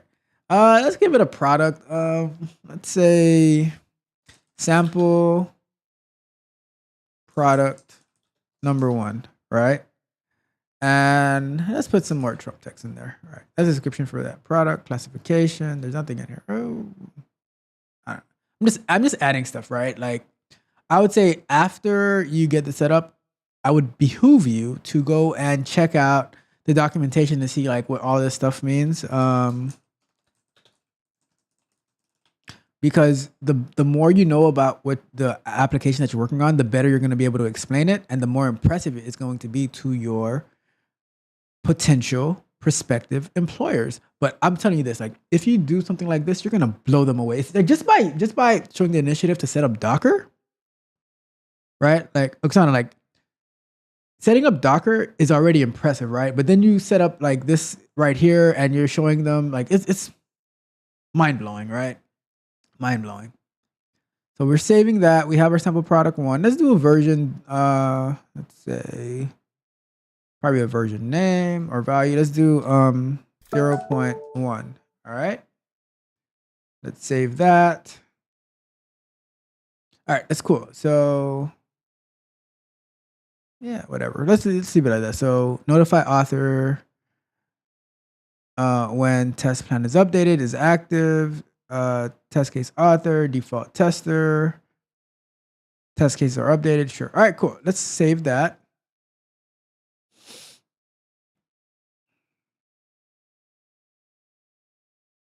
So now we have our test plan 1. And so you can add attachments to it. And remember, like I said, when we're setting up, the attachments are going to go to the Kiwi uploads, right? And then it'll show you if there's any active test runs that are happening. And I guess you could filter for the inactive ones too, if there's any tags. So let me add a tag to, let's add a tag and see what happens.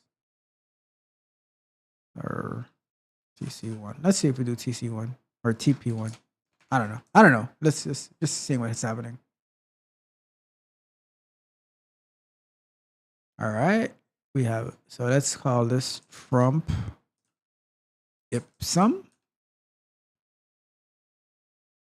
Now when we search for tags, we should be able to find our test plan 1. All right, we're not going to put any attachments, but I would say if you can try an attachment, like, maybe a PDF or something, that'll be cool. But we're not going to do that. We're going to keep going. All right, so now we're going to add some test cases. All right, so we are going to do add.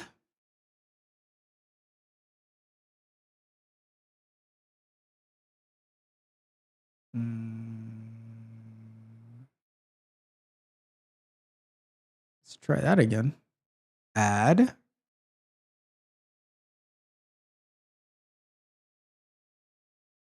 I'm missing something. Let's do a new test case. Maybe that's not word. I don't know. We'll come back to that. So we are in our test cases. Let's say test case number 1. Default tester. I guess that'll be, I'm the only user. I leave that blank. I don't think that might not be necessary. So we already have our product selected. Can add another one if we wanted to. Let's add a category for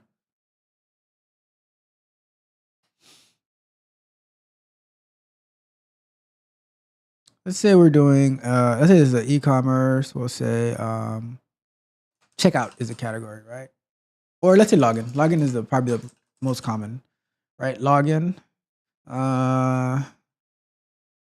the login feature. I don't know. We're just saying something, right?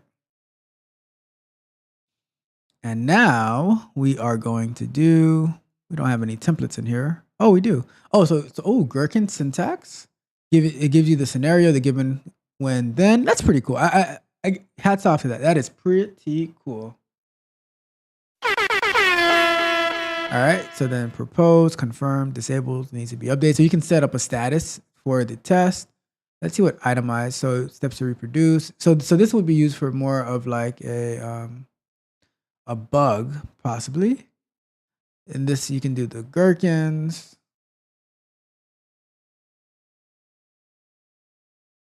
Let's see what happens. Because I would think this is the description.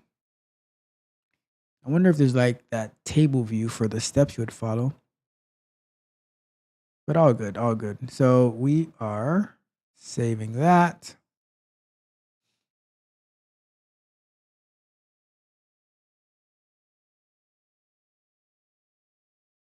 Interesting. I thought I would be getting like steps.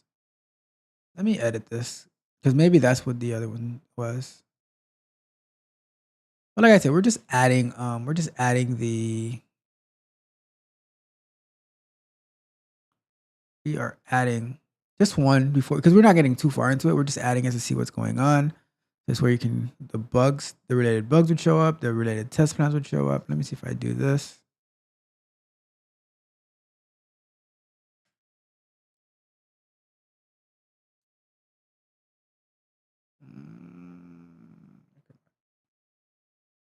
All right. So, okay. See if I do. If I do that and then I do add, so I search for it. Okay, now it's part. Okay, so now it's part of the sample test plan. All right, cool. What do you guys think about this so far? What do you guys think? Like to me, this seems pretty cool. The UI is so, but like a lot of open source UIs are so. But I think this will accomplish the actual goal of showing that initiative, to get to land that position, Let's see what else we got. Let's see what else we've got. So you can add a component to it, attachments, bugs during test executions. Let's do one. So we have this one for like this way, which, well, okay. So I guess you don't really need the table, like in this gherkins format, right? Scenario, what's going to be tested, the conditions, like what's the prerequisites, the actions that you take through the when, and then the expected conditions through the then. This is perfectly a gherkins like terminology, and you can easily put that in the description. So that's fine. Let's try the other format, right?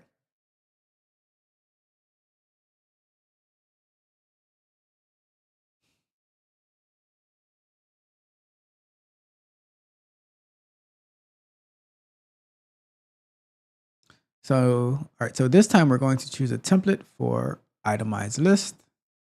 Okay, so I see what it's doing here. So it says steps to reproduce. And I think that's fine, right? So you say go do this, and this, and then the expected results is you should have A, B, and C, right? Okay, I see. Yeah. So like the software that I used before, it was kind of like a table where you have like a column for the steps, a column for the expected results, a column for any relevant test data, right? But this is cool. This is cool. I wouldn't harp too much on it because, like I said, this is for our development, our self-development, as well as landing that amazing position that we've been applying. Like, because I know you guys out there, you guys have been applying for a countless amount of jobs, but you feel like you're being overlooked, unappreciated, right? And maybe you are because you don't have the right resume, right? Check out the video tomorrow for the resume. Or when you go to interview, right? You don't wow the person that makes them like, oh yeah, I need this person on my team. You might do good, but you might not do any better than the other 1,000 of people who's applying and the people who are actually getting interviews, right?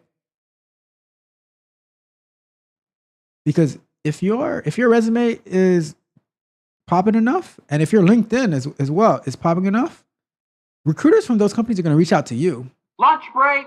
Lunch break. They are going to reach out to you. So keep that in mind. But we're gonna keep working on this just for a little bit longer, and then we're gonna finish up our code review, and then we are going to end the show. Right? So let's keep going a little bit.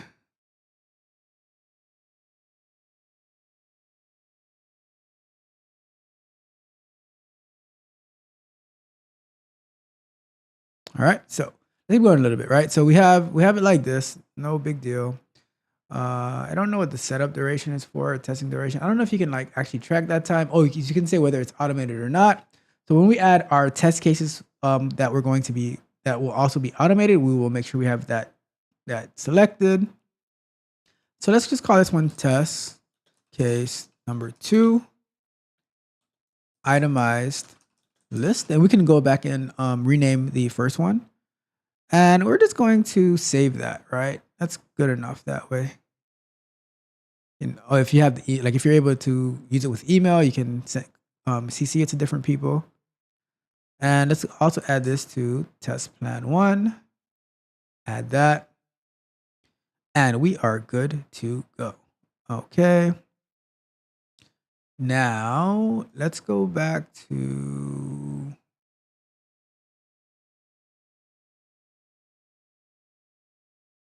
let's see if we go to search what it does. Search test cases. We don't have any test runs, all right? But all right, we have it. So let's rename this one real quick. To where do I rename it? Is there an edit button somewhere here? Am I missing something here?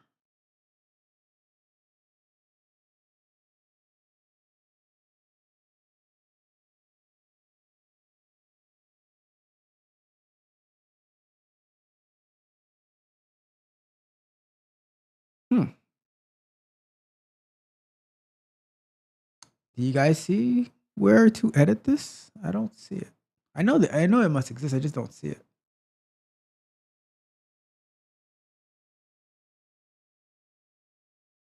Huh.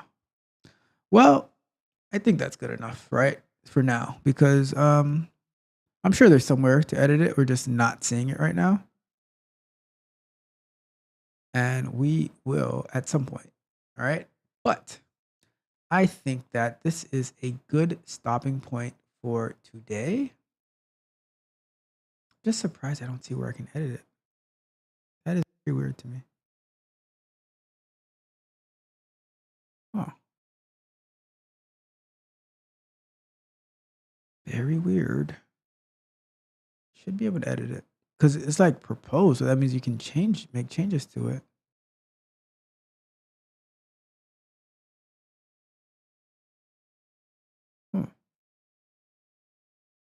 Well, it is what it is. All right. We are going to transition back to our full screen because we are done with this part. All right, cool. We are going to finish the code review. I'm going to take the timer off the screen because we are done with that part. And after we finish the code review, we are going to end the show. Let's see. I'm going to turn off subscriber only mode for now in the chat.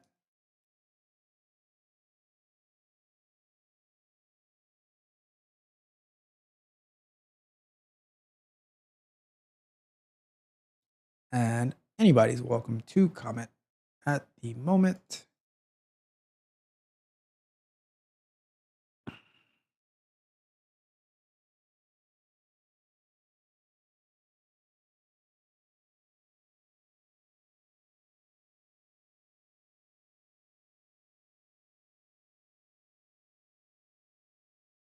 Okay, so let's see. All right, so no new comments in the chat right now. And we are going to finish up our code review then. All right, cool. Let's get to it. Finishing up the code review. 2.5 hours. Nice. We are working every single day. We work on the daily. So let's all right, let's share the screen and we're gonna wrap it up with this. All right, cool. So I said to change this method name because it's going to be doing more than just getting the URL. It's going to actually be doing the setup of the driver. All right. And then let's say, all right, cool. So now we get into the actual test, right? And let me see. Let me see if I can find something real quick, right? IntelliJ. Because what I want to show is what I mean by the test, right? Because it sounds kind of confusing because you would think before test means that it's going to go every time before this runs, but it doesn't mean that. All right. Let me see if I can get this up so you can see what I mean.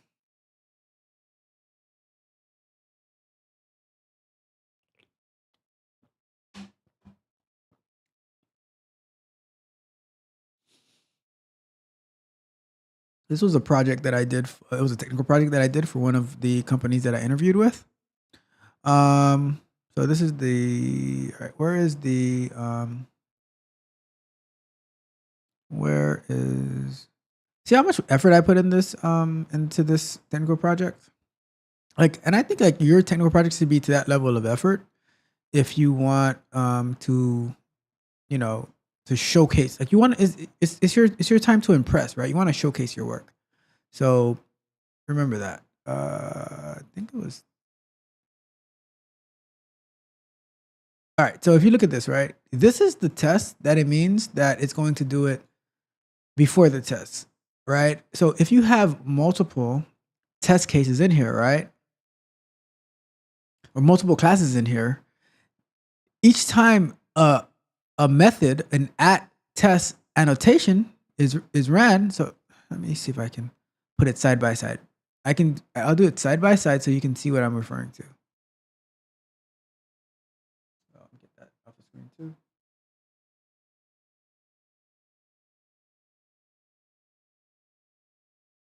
All right, cool. So each time that a class that has this at test annotation is ran, the before method is going to be ran, right? But when you have anything in the before test, what that means is it's only going to be ran here, right? So all the tests that you have inside those classes, it's only going to run once, so it won't properly set up your driver. Okay, so you need to have it inside of the before test so it can be ran every single time a new test is being. You need to have it be in the before method because it needs to be ran every single time before the at test annotation is running. Okay, so that's cool. All right, so now we say, all right, ID. All right, looking good. I'm gonna leave a comment. Why are you using arrow keys? Or why are you using keys here in general? This is not a, okay, geez. All right, so this is, all right, let's add a review comment.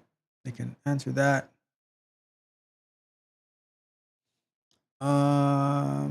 Same for here. All right, here is, oh my goodness, is this thing gonna pop every single time?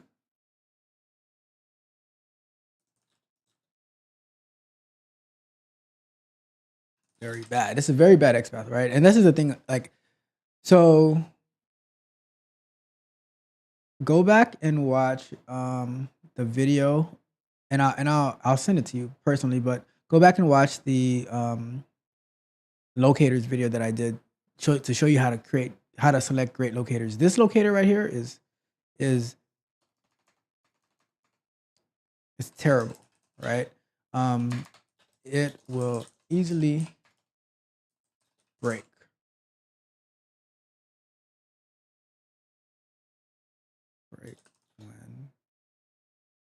It will easily break when a slight modification is made on the site. So let me see if I can. I know what I'll do. Give me a. I'm going to link that video in the comment. That's why I like using PRs. And good guy, I'm gonna. I see your comment. I'm gonna come back to it as soon as I get the video to link him to. But yes, I did think about that when I saw the thread sleep, and I just overlooked it. But this is why we're doing a code review together. Oh, that's awesome. Good guy. Thank you so much for being here.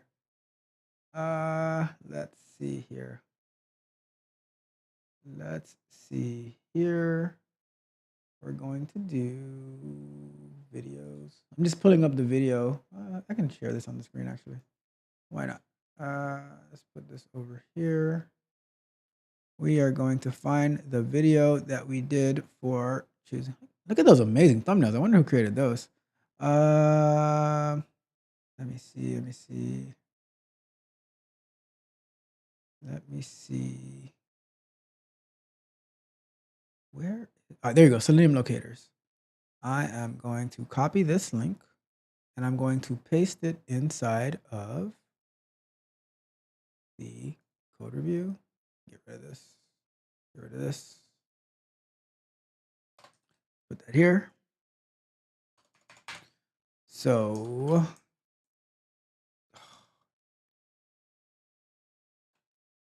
check out this video for choosing great, amazing, super locators. All right. Let's add that and let's go to, yes, this one right here. Which our good friend, good guy, pointed out to me. Thank you, because I missed that. What about explicit wait instead of using thread sleep? Yep, totally right. Oh my God, this thing pops up every single time. All right. You want to be per good guy 63 in the YouTube live stream. I'm gonna give you credit, good guy. You're getting credit for this one. Comments, live stream chat. You should be using explicit waits instead of thread sleep as much as possible.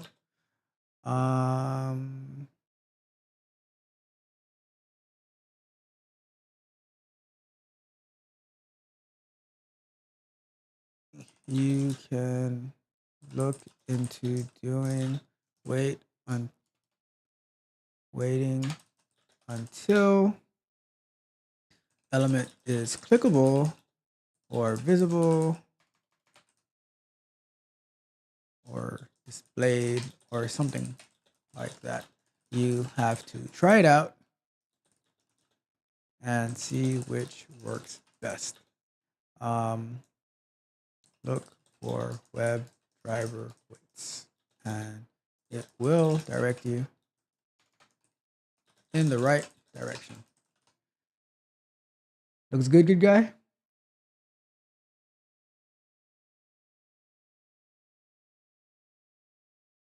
Thank you for following along and for contributing to the code review.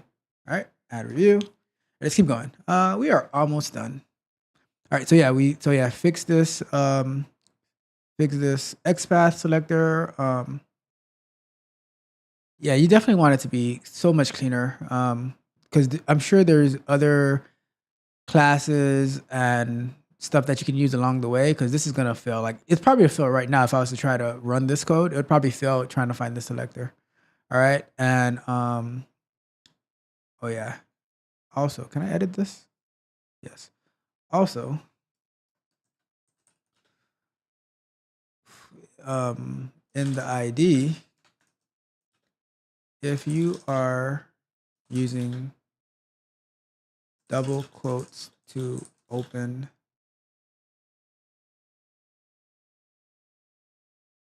where open the parameter, use single quotes so you don't have to escape the double quote. I.e.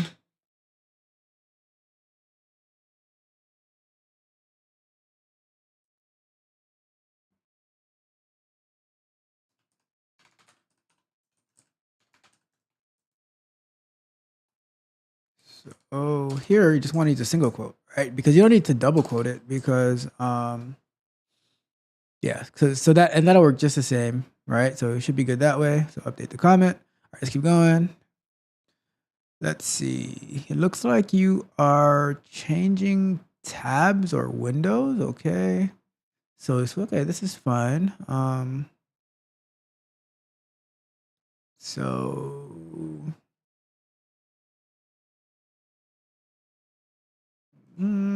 like we said, oh my god, this thing pops up every single time.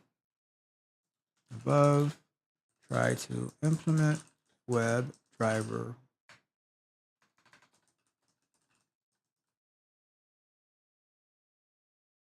All right.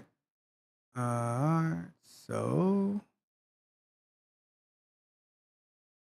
all right. Let's see what happens here. So I'm not even gonna comment on this one, but same thing still applies. Let's see. I guess this XPath is all right for the most part. But I would say though, here I would try to use a CSS selector instead of XPath, right? Try to use CSS selector when possible instead of XPath. Keep XPath your last option as CSS selectors are easier to read. So I'll give you this CSS selector, right? I'll give you this one.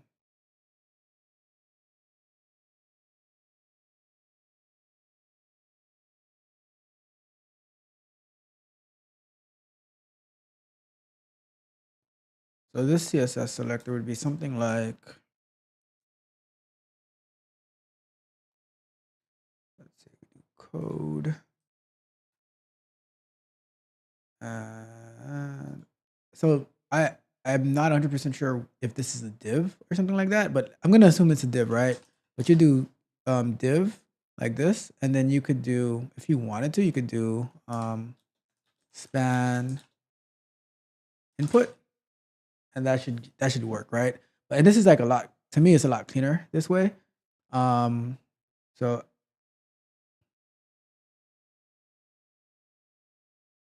give me 1 second. Need to address something very urgently.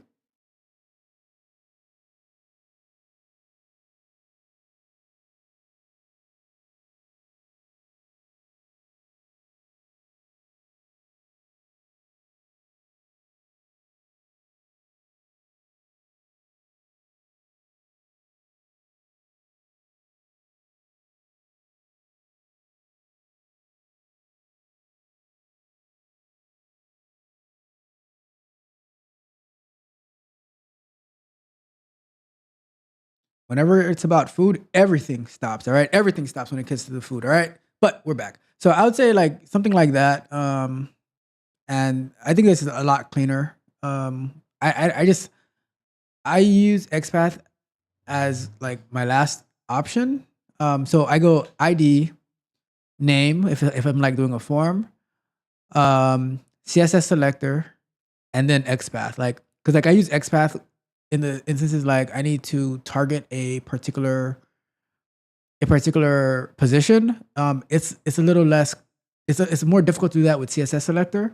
So I would say do that with the XPath when you need to, but XPath is always my last option. I don't know what you think about that, good guy, but for me, XPath is my last option. And same for this one too, right? We have it here. Why are you clicking it twice? Maybe that's the condition from what you're doing on for this test on Amazon's website, but maybe that's how it works. But it's okay. It doesn't matter. I would also say add in assert to validate something on the last step.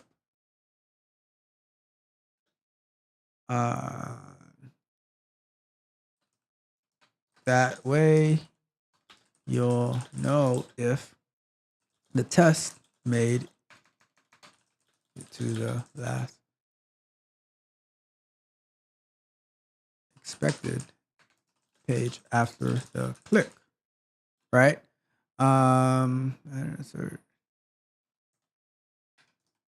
Oh my god, this using a real keyboard and then having like the home and the end button work sometimes, like depending on the application you're using, drives me crazy.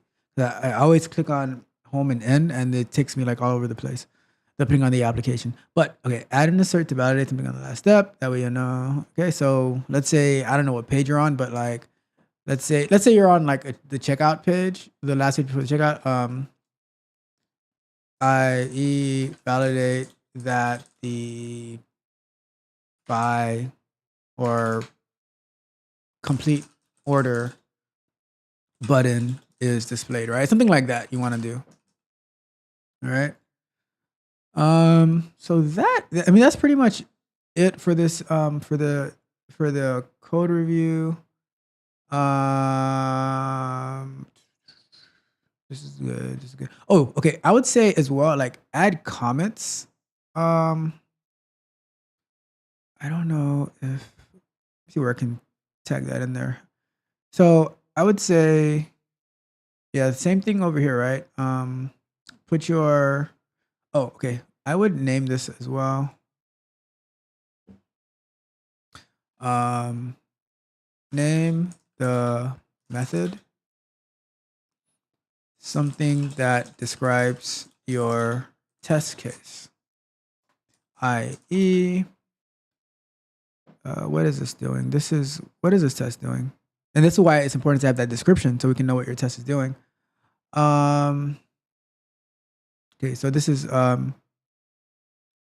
test Amazon checkout process, all right? Or checkout flow. Got it.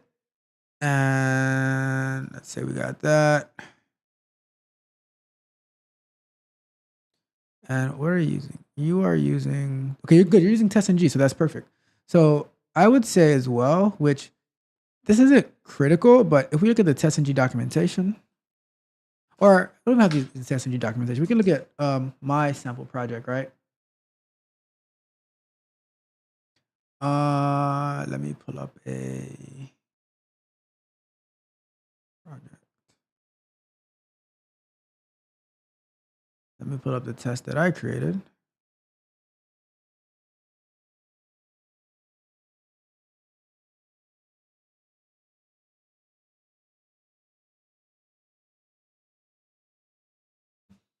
All right, so now let's open this up. See if I did it. Oh, even I didn't do it. But so we'll get it from well, I might be able to get it from here. So let's open up and we give it a description. We can give it a description and saying test add to cart via product detail page, right? And you could do something like that as well. So, and what what that description does is it will print out, like if you're creating like reports of your test execution, it will add that description to it, right? So what I'm gonna do is on where are we?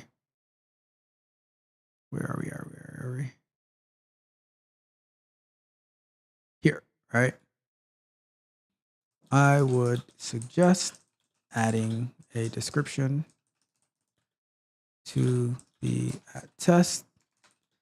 I know this thing is so annoying, GitHub. Like, what the heck? Annotation like this at test, and then description equals, and then we'll call it like testing the Amazon add product to cart workflow. All right, so that's that.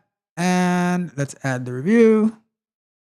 And then lastly, this is the last thing I'm gonna say is I would add for the time being, right? I would add where does this thing start? I'm gonna put it up here, right? Because I want you to do this throughout the whole thing, right? And this thread.sleep also change that to an explicit wait, all right? But what I'm gonna add here is for now, or for the time being,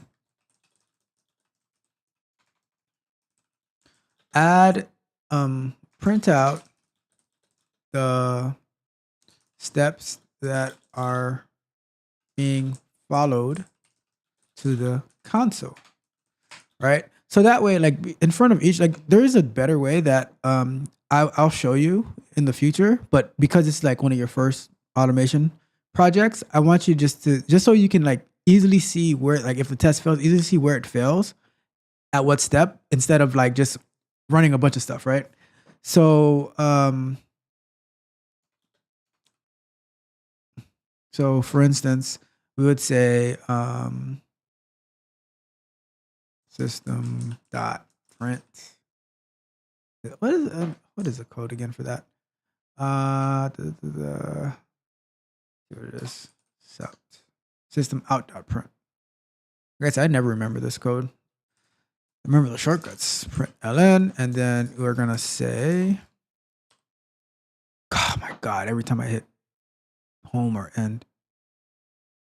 So we're gonna do this one, hit end again. This one, and we're gonna say like click the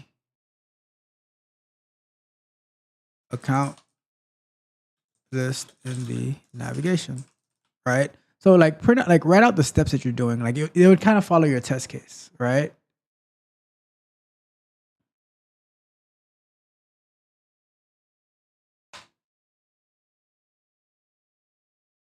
Okay, so and just like have that distributed throughout all of your steps, right?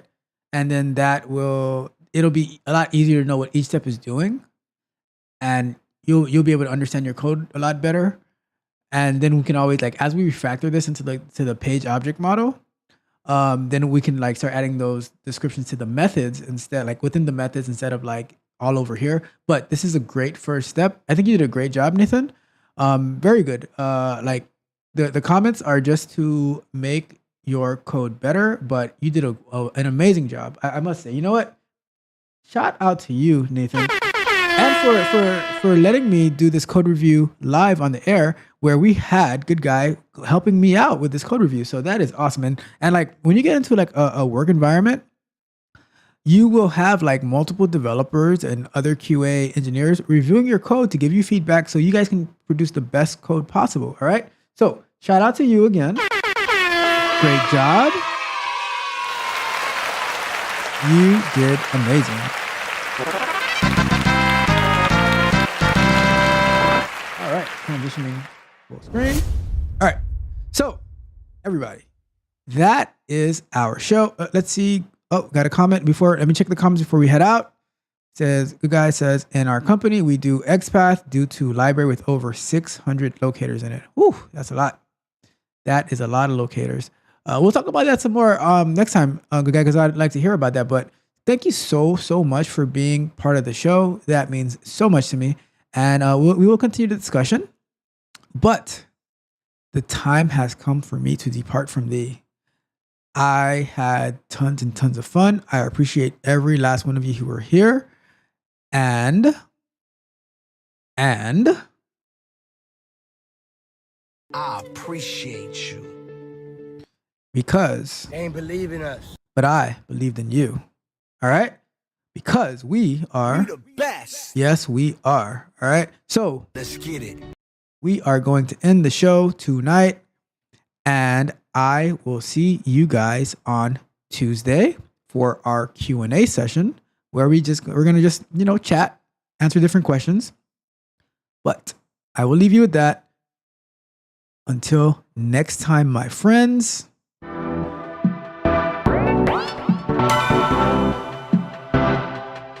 You might think that getting into the IT field is impossible without a computer science degree, but Tech Coach Ralph is here to prove you wrong. Get ready for some jaw-dropping revelations on how to break into this lucrative industry. Listen up, tech enthusiasts! Are you ready to break through into the IT field, but feel like you need a computer science degree to make it happen? Think again! Tech Coach Ralph has some exclusive, mind-blowing secrets to share with you. Get ready to be blown away by his jaw-dropping revelations on how to break into the tech industry without a computer science degree. So get your notepad ready, because Tech Coach Ralph is going to change your life forever. Buckle up, because you're about to embark on a journey to success in the IT field.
Look at you, stuck in the web of procrastination and lacking discipline.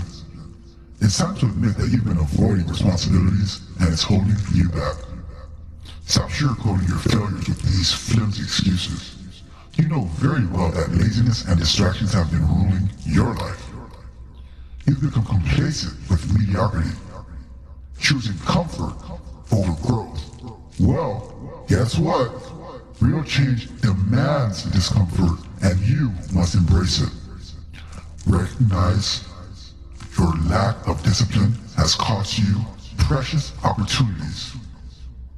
The time wasted cannot be recovered, but you can make amends starting right now. Deep down, you know you have untapped potential.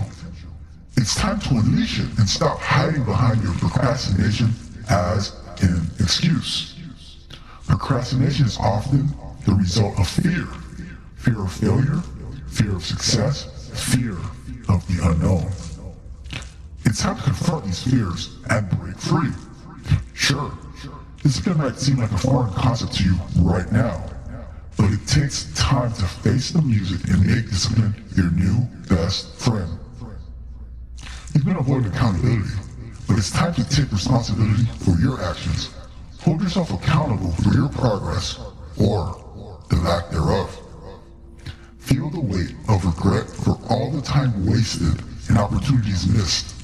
Let it fuel your determination to change and make the most of every moment moving forward. Change won't happen overnight, and it won't be easy, but you're not looking for easy. You are looking for growth. Embrace the process, and you'll come out stronger. Oh, look at you, drowning in a sea of indecision and inaction.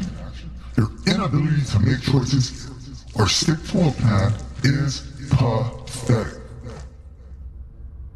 Stop trying to cover up your laziness with those pathetic excuses. Nobody buys them, not even yourself. Just think about all the potential you've wasted by wallowing in your lack of discipline. It's truly, truly sickening. You're nothing more than a slave to comfort and instant gratification. You can't even withstand the slightest bit of discomfort to achieve your goals. Your willpower is laughable. And your mind is even weaker. It's time to toughen up, Buttercup, and take control. While you're busy procrastinating, the world just keeps moving forward. Your lack of discipline is causing you to fall way behind. You've become a master of self-sabotage, always finding ways to hinder your progress. It's time to break free from this vicious cycle. Congratulations, you've built a cozy nest in the land of mediocrity. How does it feel to be just average? Or maybe below average? Way below average. You don't need coddling.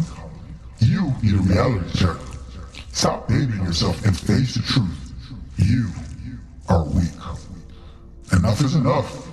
Rise from the ashes of your weaknesses and become the disciplined, proactive force you know that you can be. Or don't. And stay exactly as you are.